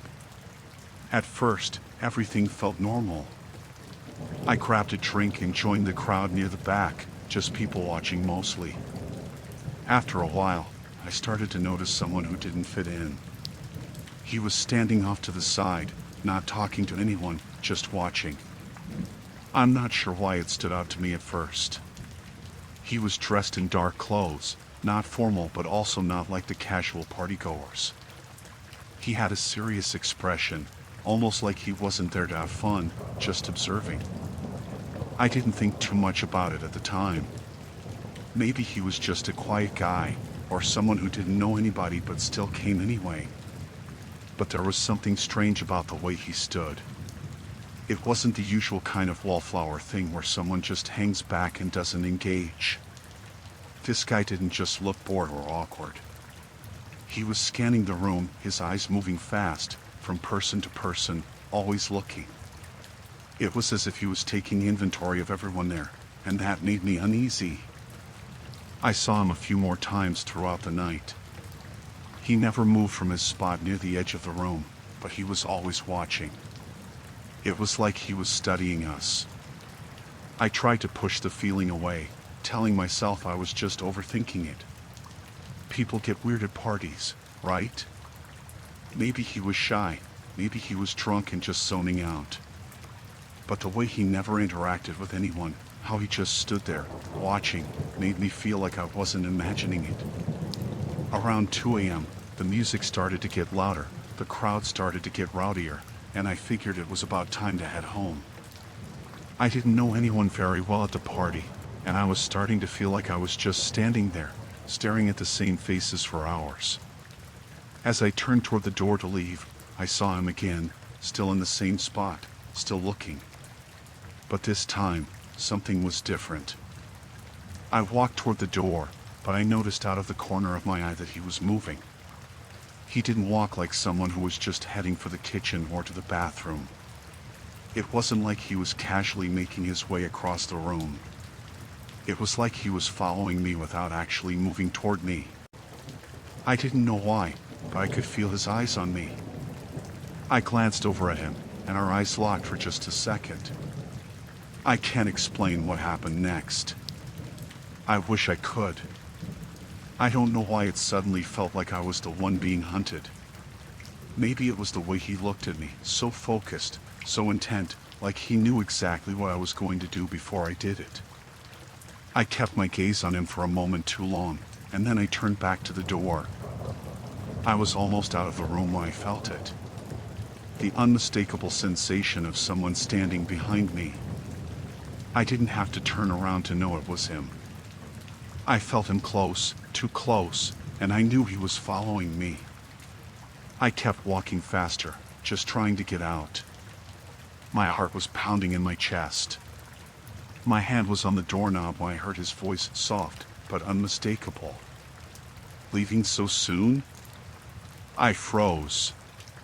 It was him, right behind me. I didn't turn around to answer. I could barely even breathe. I wanted to bolt out of that door, but I was paralyzed. "Why don't you stick around?" he said again, quieter this time, almost like a suggestion. It wasn't threatening, not in a direct way, but it was so wrong that it made me sick to my stomach. I didn't know what to do. I couldn't just turn around and face him. I knew if I did, I wouldn't be able to stop myself from showing just how scared I was. Instead, I twisted the knob and stepped outside. The cool night air hit me like a slap, but I didn't stop moving. I walked as fast as I could, not daring to look back. I made it to the sidewalk, and I couldn't stop myself from looking over my shoulder. I didn't see him right away, but that didn't mean he wasn't there. I kept walking, faster now, not caring that I was probably drawing attention from anyone who might be nearby. I kept expecting to hear footsteps behind me, but it was too quiet. I didn't even stop to check if he was still inside. I didn't care. I got to my car, got inside, locked the doors, and just sat there for a while, trying to calm myself down. My hands were shaking so bad I could barely grip the steering wheel. It felt like he was still watching me, even though I couldn't see him. I couldn't shake that feeling, not all the way home. I never went back to another party like that. I don't know what that guy's deal was or why he was there, but I haven't seen him since. Every time I hear a knock at my door late at night, I freeze. The memory of his voice, his presence, has stayed with me. I don't know what would have happened if I hadn't left when I did, but I know I don't want to find out.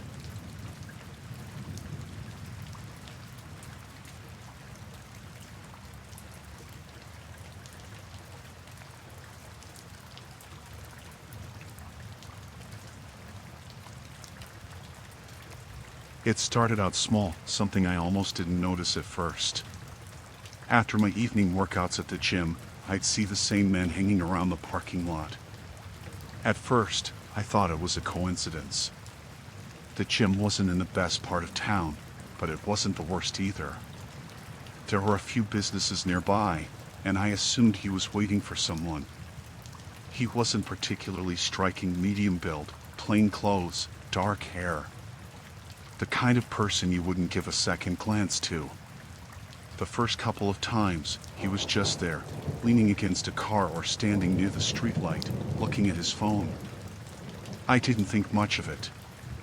But then I realized he was always there. It didn't matter what time I finished my workout, early evening, late at night, even on weekends, he was in the lot. He never came into the gym, never seemed to interact with anyone. Just stood there, always in the same general area. At first, I told myself I was being paranoid. Maybe he lived nearby, or maybe his car was broken down and he was waiting for help. But as the weeks went by, I couldn't shake the feeling that it was more than that. One night, after a particularly late session, I came out of the gym to find the lot mostly empty. The fluorescent lights buzzed overhead, casting a harsh, flickering glow. He was there again, standing near the same spot, just a little too close to my car. I hesitated, lingering near the gym entrance. My keys were in my hand, gripped tightly, the small canister of pepper spray dangling from the ring. He wasn't looking at his phone this time. He was watching me. I took a deep breath and started walking. The sound of my footsteps seemed unnaturally loud in the quiet lot. I avoided eye contact, keeping my head down, but I could feel his gaze. As I got closer to my car, he moved. "Excuse me," he said, stepping forward. My heart was pounding, but I forced myself to keep calm. "Can I help you?" He smiled, a strange, tight smile that didn't reach his eyes. "I've seen you around here. Just wanted to say hi." I stopped a few feet from my car, keeping the vehicle between us. "Okay. Hi." His smile didn't waver. "You're here a lot. You must be really dedicated." I didn't know what to say to that. My mind was racing, trying to figure out how to end the conversation without escalating it. "I guess," I said, glancing toward the gym. The front desk was empty. The girl who usually worked nights must have stepped out. "You don't have to be nervous," he said, taking a step closer. I tightened my grip on my keys, the pepper spray pressing into my palm. "I'm not nervous." He laughed, a low, uncomfortable sound. "I just thought maybe we could talk. You know, get to know each other. You're always in such a rush." "I need to go," I said firmly, taking a step toward my car door. He moved again, positioning himself closer, cutting off my path. "Just a few minutes." "What's the harm?" The smile was still there, but there was something in his eyes now, something sharp, predatory. I didn't answer. Instead, I unlocked my car with the fob and opened the door just enough to wedge myself between it and the frame. His expression changed, the smile slipping for a fraction of a second. "Hey, I'm just being friendly. No need to be rude." I slid into the driver's seat, locking the doors before he could say anything else. He stayed there, standing just outside my window, his face unreadable. For a moment, I thought he was going to walk away. But then he leaned down, his hands on the edge of the window.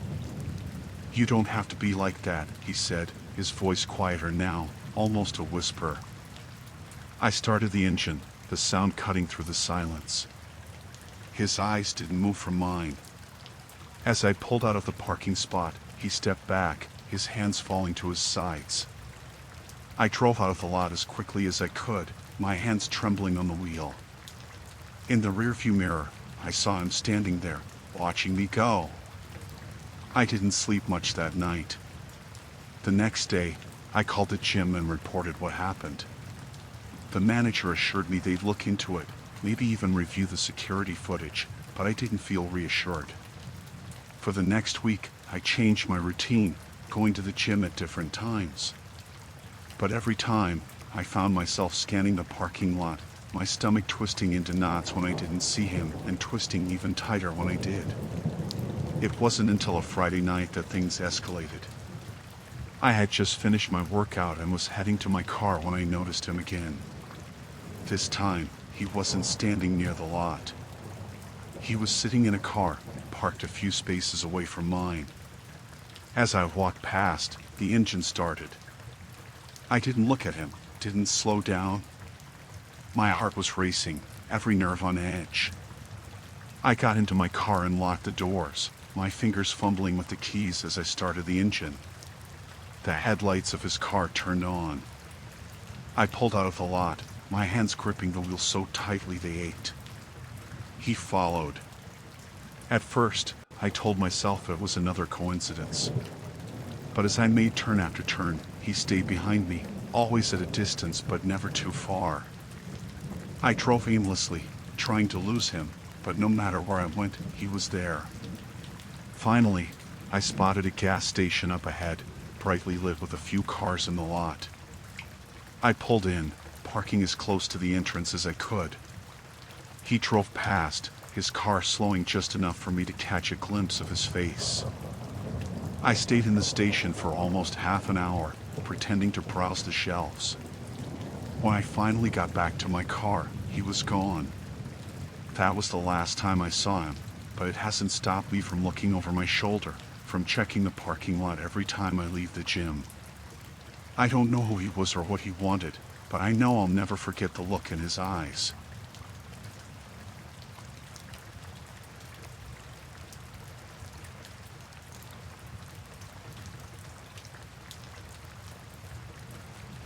I don't know why I didn't think twice about it. Maybe it was the fact that I was just trying to get rid of an old camera I didn't use anymore. Or maybe it was the excitement of making a little extra cash. Either way, I ended up agreeing to meet the buyer in a parking lot late one afternoon to finalize the sale. Looking back, it was stupid. I'd listed the camera on one of those buy-sell groups online. It wasn't anything fancy, just an older model, but I figured someone would want it for a good price. The buyer seemed interested right away. His name was Jake. He messaged me asking if the camera was still available, and after a few quick back-and-forth messages, we agreed to meet up. I gave him the address of a small parking lot near a strip mall. It wasn't too busy, but it was public enough that I thought nothing of it. The day of the meeting came, and I had the camera packed up, ready to go. I got in my car and drove to the lot. As I pulled in, I saw a car already parked near the corner. It wasn't the one Jake had told me he'd be in, but I figured he had arrived early or parked elsewhere. I parked a few spaces away, keeping the camera bag with me. I sent him a quick message to let him know I had arrived, and he replied almost immediately, saying he was on his way and would be there in a minute. I was feeling good, thinking this was all going smoothly. Maybe a little too smooth. I saw a guy approaching my car, and I figured that was Jake. He was tall, wearing a hoodie, and he had a nervous energy about him. He walked up to my passenger side window and knocked on it. I rolled it down. "Hey, you Jake?" I asked, trying to sound casual. "Yeah, man," he replied. "You got the camera?" I nodded, holding it up. "All set. Just like we talked about." He grinned, but there was something off about it. Cool. Mind if I check it out first? I've got to make sure it works." I handed it to him, still feeling confident that this was all above board. But then, just as he took the camera, I noticed movement out of the corner of my eye. 2 more guys had walked up to the car, one on each side. They were standing close, like they were trying to block me in. I froze for a second, my heart starting to race. I felt the air change, thick with tension. It was like something clicked in my head, and all of a sudden, everything didn't feel right anymore. "Everything okay?" I asked, my voice trembling a little more than I intended. Jake didn't answer right away. He just kept looking at the camera, turning it over in his hands. The two others didn't say anything either. They just stood there, arms crossed, staring at me. That's when I realized they were all way too calm for a normal transaction. Then Jake looked up from the camera, and I saw it, the shift in his expression. It wasn't just curiosity anymore. It was something darker. His eyes flicked over to the guy standing by my driver's side, and the other guy on the passenger side tensed up. Without warning, the guy on my side reached for the door handle and pulled it open. "Get out," he ordered. His voice was low, hard, like he had done this 1,000 times before. I didn't move. My brain was trying to process what was happening, but it was all too fast. They couldn't be serious, could they? But the way they were acting, the way they were closing in, told me everything I needed to know. They weren't here to buy anything. They were here to take it. Jake reached into his pocket and pulled out something metallic. My brain didn't immediately register it, but it was a gun. He pointed it at me, the barrel trembling slightly, but the intent behind it was clear. "You're not getting out of this car," he said, his voice flat. "You're gonna give us everything." My pulse was pounding in my ears. My mind was racing, trying to think of something, anything to do. But I was stuck. I couldn't run. I couldn't fight them off. I was trapped, alone in a parking lot, with 3 guys who were clearly ready to hurt me if I didn't comply. The guy on the passenger side grabbed the camera bag from the seat next to me, tugging it hard until it came free. "What else you got?" he demanded, shoving the bag in my face. I could hear my breath catch in my chest. "I don't have anything else." "That's it, just the camera." Jake scoffed, not believing me. He leaned in closer, his breath hot on my face. "I'm not asking again. You got cash? Your phone? Anything else you're hiding?" I could feel my hands start to shake, but I didn't want to give them anything. I didn't want to lose everything I had on me, but I knew better than to fight back. These guys weren't playing. I could see it in their eyes. They weren't here for a deal. They were here to rob me, and they were getting desperate. The guy on the passenger side grabbed my phone from the seat next to me without even asking, tossing it into the back seat with the rest of my stuff. I was too stunned to do anything. My stomach felt like it was turning over in knots. Jake's hand tightened on the gun. "Everything," he said again, more insistently this time. "Give us the keys. You're gonna get out of the car." I swallowed hard, my throat dry. "I don't have any keys," I said, my voice barely above a whisper. That was a lie. I still had the car keys in my pocket, but I wasn't about to hand them over. I couldn't. If I did, I was as good as gone. Jake's eyes flicked to my pocket, and I saw the shift in his expression. The realization that I wasn't giving him everything he wanted. Without warning, he shoved the gun into my face, pressing the cold barrel against my cheek. "You're making this harder than it has to be," he said through gritted teeth. My chest was tight, my hands sweating. I didn't know what to do. I didn't know how to get out of this. I was paralyzed with fear, but my mind was also working overtime. I could hear the sound of cars passing by in the distance, but the parking lot was empty. No one was around. I felt the car doors unlock. The guy on the passenger side had opened the door, and they were getting ready to drag me out. I had no time to waste. There was only one thing I could think of doing. I grabbed the steering wheel, yanked it hard, and slammed the car into reverse. The impact knocked the guy standing behind me off balance, and I heard him shout as I hit the gas. The car jerked back, scraping the side of the car next to me. In the chaos, Jake fired a shot, but I didn't stop. I floored it, tearing out of the parking lot and speeding down the street without a second thought. I didn't care where I was going, I just had to get away.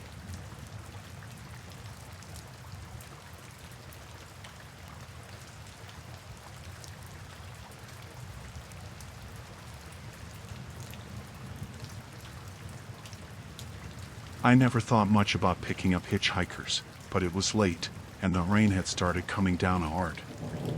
I was driving back from a business trip, and I hadn't seen another car in over an hour. The roads were quiet, and I could barely see more than a few feet in front of me because of the rain. Then, on the side of the road, I saw him just standing there, drenched, thumb out, staring into the headlights. I debated for a second. Normally, I wouldn't stop, but something made me pull over. Maybe it was the way he looked. He seemed harmless, just a guy in his mid-30s, with a rain-soaked jacket and a tired face. I rolled down the window a bit. "You need a ride?" I asked. He nodded quickly, stepping toward the car. "Yeah, please. I've been waiting for a while." I unlocked the door, and he slid in. He thanked me as he shut the door, wiping his hands on his jeans. "Where are you headed?" I asked, trying to make conversation. "Just past Clearwater," he said, looking out the window. "I'll get off soon. Just need to get out of the rain." "Clearwater?" "That's a couple hours away," I said, but I didn't mind. It was getting late, and I'd rather have some company on the road than not. We were the only two cars on the highway, and the rain wasn't showing any sign of stopping. "Yeah," he said, looking back at me. "I've got a friend out there. He's expecting me." His voice was calm, maybe a bit too calm for someone who had just been standing out in the pouring rain for who knows how long. I nodded and kept driving. For the next 20 minutes, there was silence between us. It wasn't uncomfortable, but there was something strange about him. He didn't seem to mind the quiet, and every so often, I'd catch him looking at me, like he was studying me. "You from around here?" he asked after a while. "No, just passing through," I replied. "Work trip?" He nodded slowly, his eyes drifting back to the window. "Yeah, me too. Just passing through. Gotta get somewhere important." I didn't know why, but something about that made me uneasy. It was like the way he said it, like he was hiding something. I kept my focus on the road, trying not to let my mind wander. After about another 10 minutes, I heard him shift in his seat. I glanced over and saw him looking at me, but his expression was different now. Harder. It wasn't that friendly face anymore. His eyes were cold. "You know," he said, his voice low, "you didn't really have to stop, you know. You didn't have to pick me up." I felt a little chill run down my spine, but I tried to stay calm. "You looked like you needed help," I said, glancing at him for a second before focusing back on the road. "I don't need anyone's help," he said, and now there was a sharpness to his voice. It wasn't the same person who had gotten into the car a while ago. "I just needed a ride, and now I'm stuck with you." I didn't know what to say. Something wasn't right, but I couldn't put my finger on it. I tried to laugh it off, thinking maybe he was just a little too tired or maybe he'd had a rough day.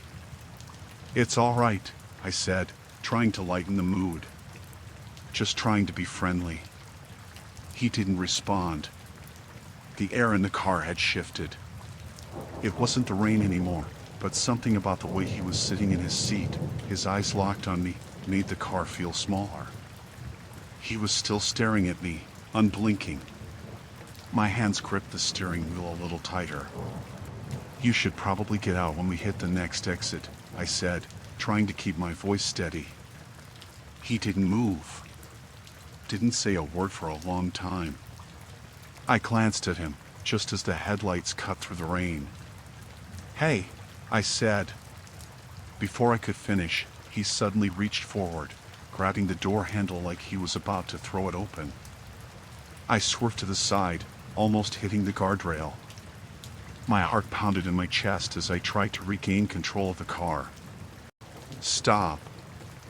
I yelled, my voice shaking now. He let go of the handle, but he was still staring at me, his face twisted into something I couldn't quite read. "You think I'm just gonna let you tell me what to do? You think I'm just gonna get out when you say so?" The rain was pounding harder now, and the headlights barely cut through it. I tried to focus on the road, my hand slipping on the wheel. "What the hell is wrong with you?" I said, my voice shaky. "You're not as nice as you think," he muttered. "You picked me up, so you deal with me now." I was starting to panic, but I tried not to show it. I didn't want to make him angrier. "I'll pull over at the next exit," I said. "You can get out there." He was quiet for a moment. Then he leaned back in his seat and chuckled. It wasn't a laugh, it was a low, eerie sound, like he was mocking me. "You think I'm gonna get out? After all this?" I looked at him again, this time fully aware of the danger. He wasn't planning on leaving. I knew it then, but I wasn't sure what to do. "You need to get out," I said again, my voice firm, but my heart was racing. But now he just grinned. It was a slow, deliberate smile, and something in it made me want to vomit. "You don't get it, do you?" "I'm not getting out," he said. I was trembling now, but I wasn't about to let him have control. I quickly reached for my phone, planning to call for help, but before I could do anything, he reached across the seat and grabbed my wrist. His fingers were like iron, digging into my skin. "You can't just call someone," he hissed. I yanked my wrist away, my mind racing. I had to think fast. I couldn't let him control this situation. I focused on the road, trying to remain calm, even though panic was rising inside me. I remembered the gun I kept in the glove box. I had never used it, but I had it there for situations like this. He must have seen the shift in my expression because he leaned forward, his face inches from mine. "You think that'll help?" he whispered, his breath hot and rank in my face. But before I could react, I saw the lights of another car in the distance. Relief flooded me, and for a split second, I thought I might get out of this alive. The car was close, and I steered toward it. My foot slammed on the gas, and I cut across 2 lanes to get behind the other vehicle. I looked in my rearview mirror and saw the hitchhiker still watching me, his eyes burning into the back of my skull. I wasn't safe yet, but I was getting closer. I couldn't go back to the road we'd been on, but I could keep driving. I had to keep driving, away from him, away from whatever the hell he had planned. When I finally found a gas station and stopped, I jumped out of the car, locked the doors, and ran inside. I didn't stop until I was inside, safe. The stranger never followed me inside, but I swear I saw him standing outside in the rain, watching me through the window.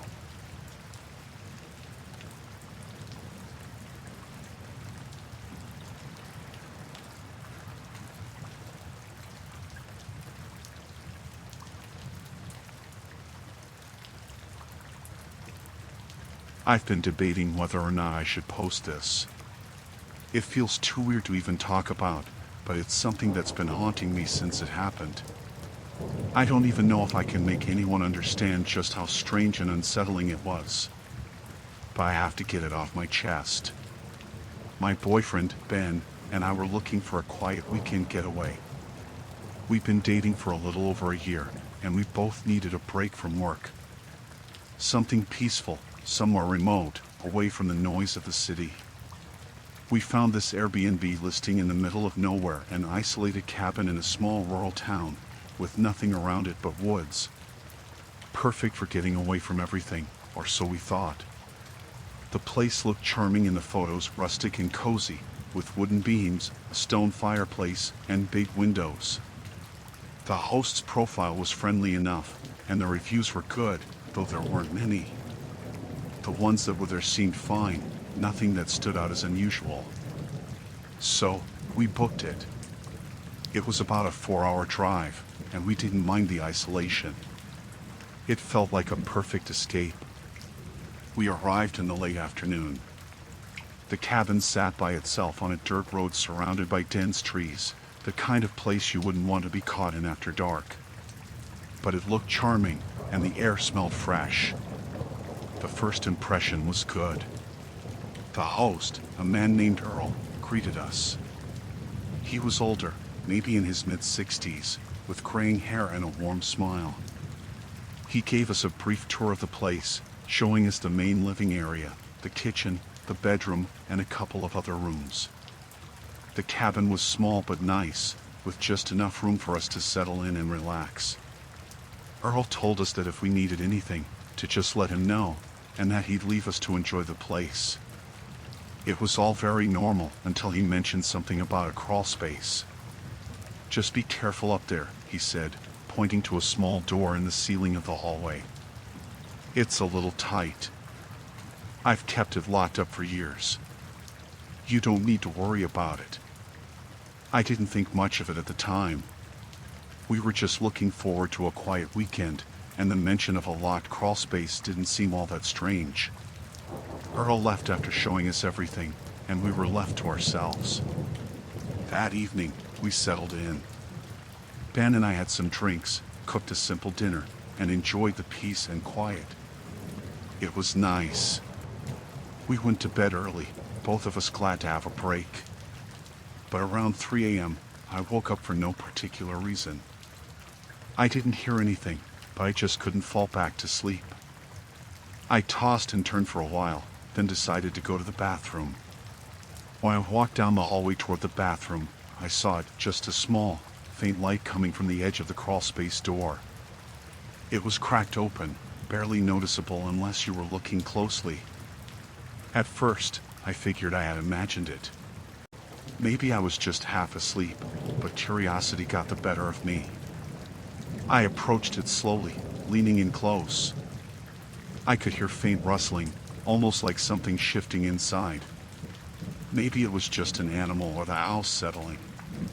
But it was enough to make me hesitate. I didn't want to wake Ben up, but my curiosity won out. I reached up to open the door and peered inside. The crawl space was small, barely tall enough to crouch in. It was dark, but the dim light from the hallway cast just enough glow for me to make out the edges of the space. There was a small, dusty box in the far corner. I couldn't resist. I grabbed a flashlight from the kitchen, climbed up onto the ladder, and opened it. The box was filled with photographs, old ones. I could tell they were from different decades, ranging from the 90s to maybe the early 2000s. At first, I didn't think much of it. They were just regular pictures, people standing in front of the cabin, smiling. But then I looked closer at the backs of the photos. Each photo had notes written on it in small, neat handwriting. Stayed here July 15th, 2003, nice couple. December 12th, 1998, great guests, quiet. The more I flipped through, the worse it got. There were newer photos, 2 people I didn't recognize, but they were all taken at the cabin, smiling in front of the porch, or by the fireplace, or sitting on the couch. But as I went through them, something started to feel off. The notes began to change. The writing got darker. Stayed here November 3rd, 2011, he was nervous the whole time. June 6th, 2005, she kept looking out the window all night. And then, I found one that made my stomach drop. It was a picture of a woman, smiling like the others, but the note on the back was chilling. She never came back. I froze. My heart was pounding in my chest. There were several more like that. People who never came back or left early without explanation. I don't know why I kept reading, but I did. I heard a sound behind me. It was soft, but I could tell it wasn't just the owls settling. I turned around, feeling that panic rise in my chest. There, standing in the hallway, was Earl. His face was pale, almost sickly, and he was staring at me without saying a word. "Earl?" I asked, my voice barely above a whisper. "What is this?" He didn't respond at first. He just walked toward me slowly, his eyes never leaving mine. The silence was deafening. "Those people," he finally said, his voice cold, "they didn't leave." "Not all of them." I didn't know what to say. I backed away from the crawl space, the box still in my hands. "What are you talking about?" Earl's face twisted in a way I'll never forget. He looked almost sad, like he was apologizing for something, but his eyes were calculating. "You weren't supposed to find that. You should have stayed away." I could barely breathe. I took another step back, but he was already standing too close. I didn't know what he was capable of. "You need to leave," he said, his voice lowering to a whisper. "Now." I didn't wait for another second. I ran. I didn't even bother waking Ben. I grabbed my bag, slammed the front door open, and sprinted into the woods.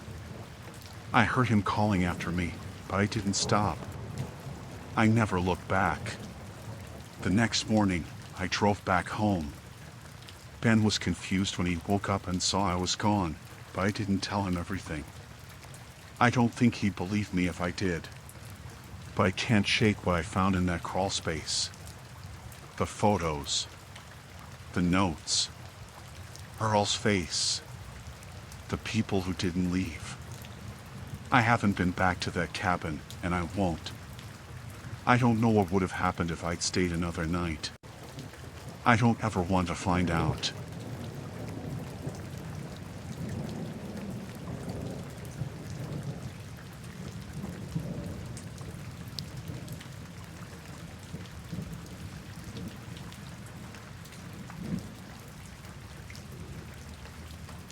When I checked into the hotel, it was already late. I'd been driving all day, and all I wanted was to take a shower and sleep. The hotel wasn't anything fancy, just one of those chain places off the highway, but it looked clean enough from the outside. The woman at the front desk was polite. She handed me my key card, smiled, and told me my room was on the 3rd floor. The elevator creaked a bit on the way up, but I didn't think much of it. When I got to my room, I slid the key card in, and the little green light blinked. I pushed the door open, but it stopped short, like something was blocking it. At first, I thought maybe the door was sticking or the latch hadn't fully disengaged. I gave it another push, harder this time, and it opened enough for me to see inside. There was a man standing in the middle of the room. I froze. He didn't look surprised to see me, and that was the first thing that set me on edge. He just stood there, calm, like he'd been expecting me. He wasn't holding anything, wasn't doing anything threatening, but the way he stared, it was cold, detached. "This is my room," I said, trying to sound firm, but my voice cracked a little. He didn't respond, just stood there, watching me. I glanced down the hallway, half expecting someone to jump out and say this was some kind of prank, but it was empty. "Did they give you the wrong room too?" I asked, trying again, even though I already knew something wasn't right. The man tilted his head slightly, like he was considering my question. Then, finally, he spoke. "This room is occupied." I felt a chill run through me. It wasn't what he said, it was how he said it. Slow, deliberate. Like he wasn't telling me, but warning me. "I just checked in," I said, stepping back into the hallway. There must be some kind of mistake. He didn't answer. I slowly closed the door, my heart pounding in my chest. I stood there for a moment, trying to process what had just happened. Then I turned and headed straight back to the elevator. When I got back to the front desk, the woman looked up, surprised to see me. I told her there was someone in my room. At first, she seemed confused, but then she frowned and started typing on her computer. "That's not possible," she said after a moment. "Room 314 hasn't been checked out to anyone." I stared at her, waiting for her to say something else, but she just looked back at me like she didn't believe me. "I'm telling you, there's a man in there," I said. He said the room was occupied. She hesitated, then picked up the phone and called someone. I couldn't hear much of the conversation, but she kept glancing at me, her brow furrowed. When she hung up, she said she'd send someone up to check. She offered me a new room in the meantime, but I wasn't sure I even wanted to stay there anymore. A maintenance worker met me at the elevator a few minutes later. He had a key of his own and told me to stay in the hallway while he checked a room. I watched as he opened the door and stepped inside. He was in there for what felt like forever, and when he finally came back out, he looked at me, confused. "There's no one in there," he said. I didn't believe him. "I saw him," I insisted. He was standing right in the middle of the room. The worker just shrugged. Maybe he left before I got here. "Door's clear now, though." I didn't want to go back in, but the thought of leaving without my things, my suitcase, my laptop, kept me rooted there. The worker handed me my key card and left, and I hesitated before stepping inside. The room was empty. Completely empty. No sign of a man, no sign anyone had been there. My suitcase was still where I'd left it by the door, untouched. The bed was made, the bathroom light was off, and nothing looked out of place. I locked the door behind me, double-checked it, and even dragged the desk chair in front of it, just in case. I didn't feel safe, but I didn't know what else to do. I tried to convince myself that maybe the worker was right, that the man had just slipped out while I was downstairs.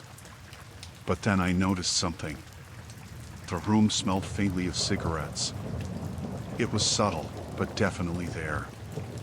The hotel was non-smoking, and I hadn't smelled it when I first walked in. I checked the trash can, the bathroom, even under the bed, but there was nothing. No ashtray, no butt, nothing. I tried to shake it off and focus on getting ready for bed. I took the fastest shower of my life, keeping the bathroom door locked and the curtain half open so I could see out. When I finally crawled into bed, I left the lamp on, even though I knew it wouldn't really make a difference. I didn't sleep well. Every little sound made me jump, the hum of the air conditioner, the creak of the building settling, even my own breathing. At some point, I must have dozed off, because I woke up to a soft noise. It took me a second to realize what it was. The chair I'd wedged under the door handle was moving. My heart felt like it stopped. I stayed perfectly still, barely breathing, listening as the chair scraped against the floor. Then I heard the lock click, and the door creaked open an inch before catching on the chain. Whoever was on the other side didn't try to force it. They just stood there, silent. I grabbed my phone and dialed the front desk. My hands were shaking so badly I could barely hold it.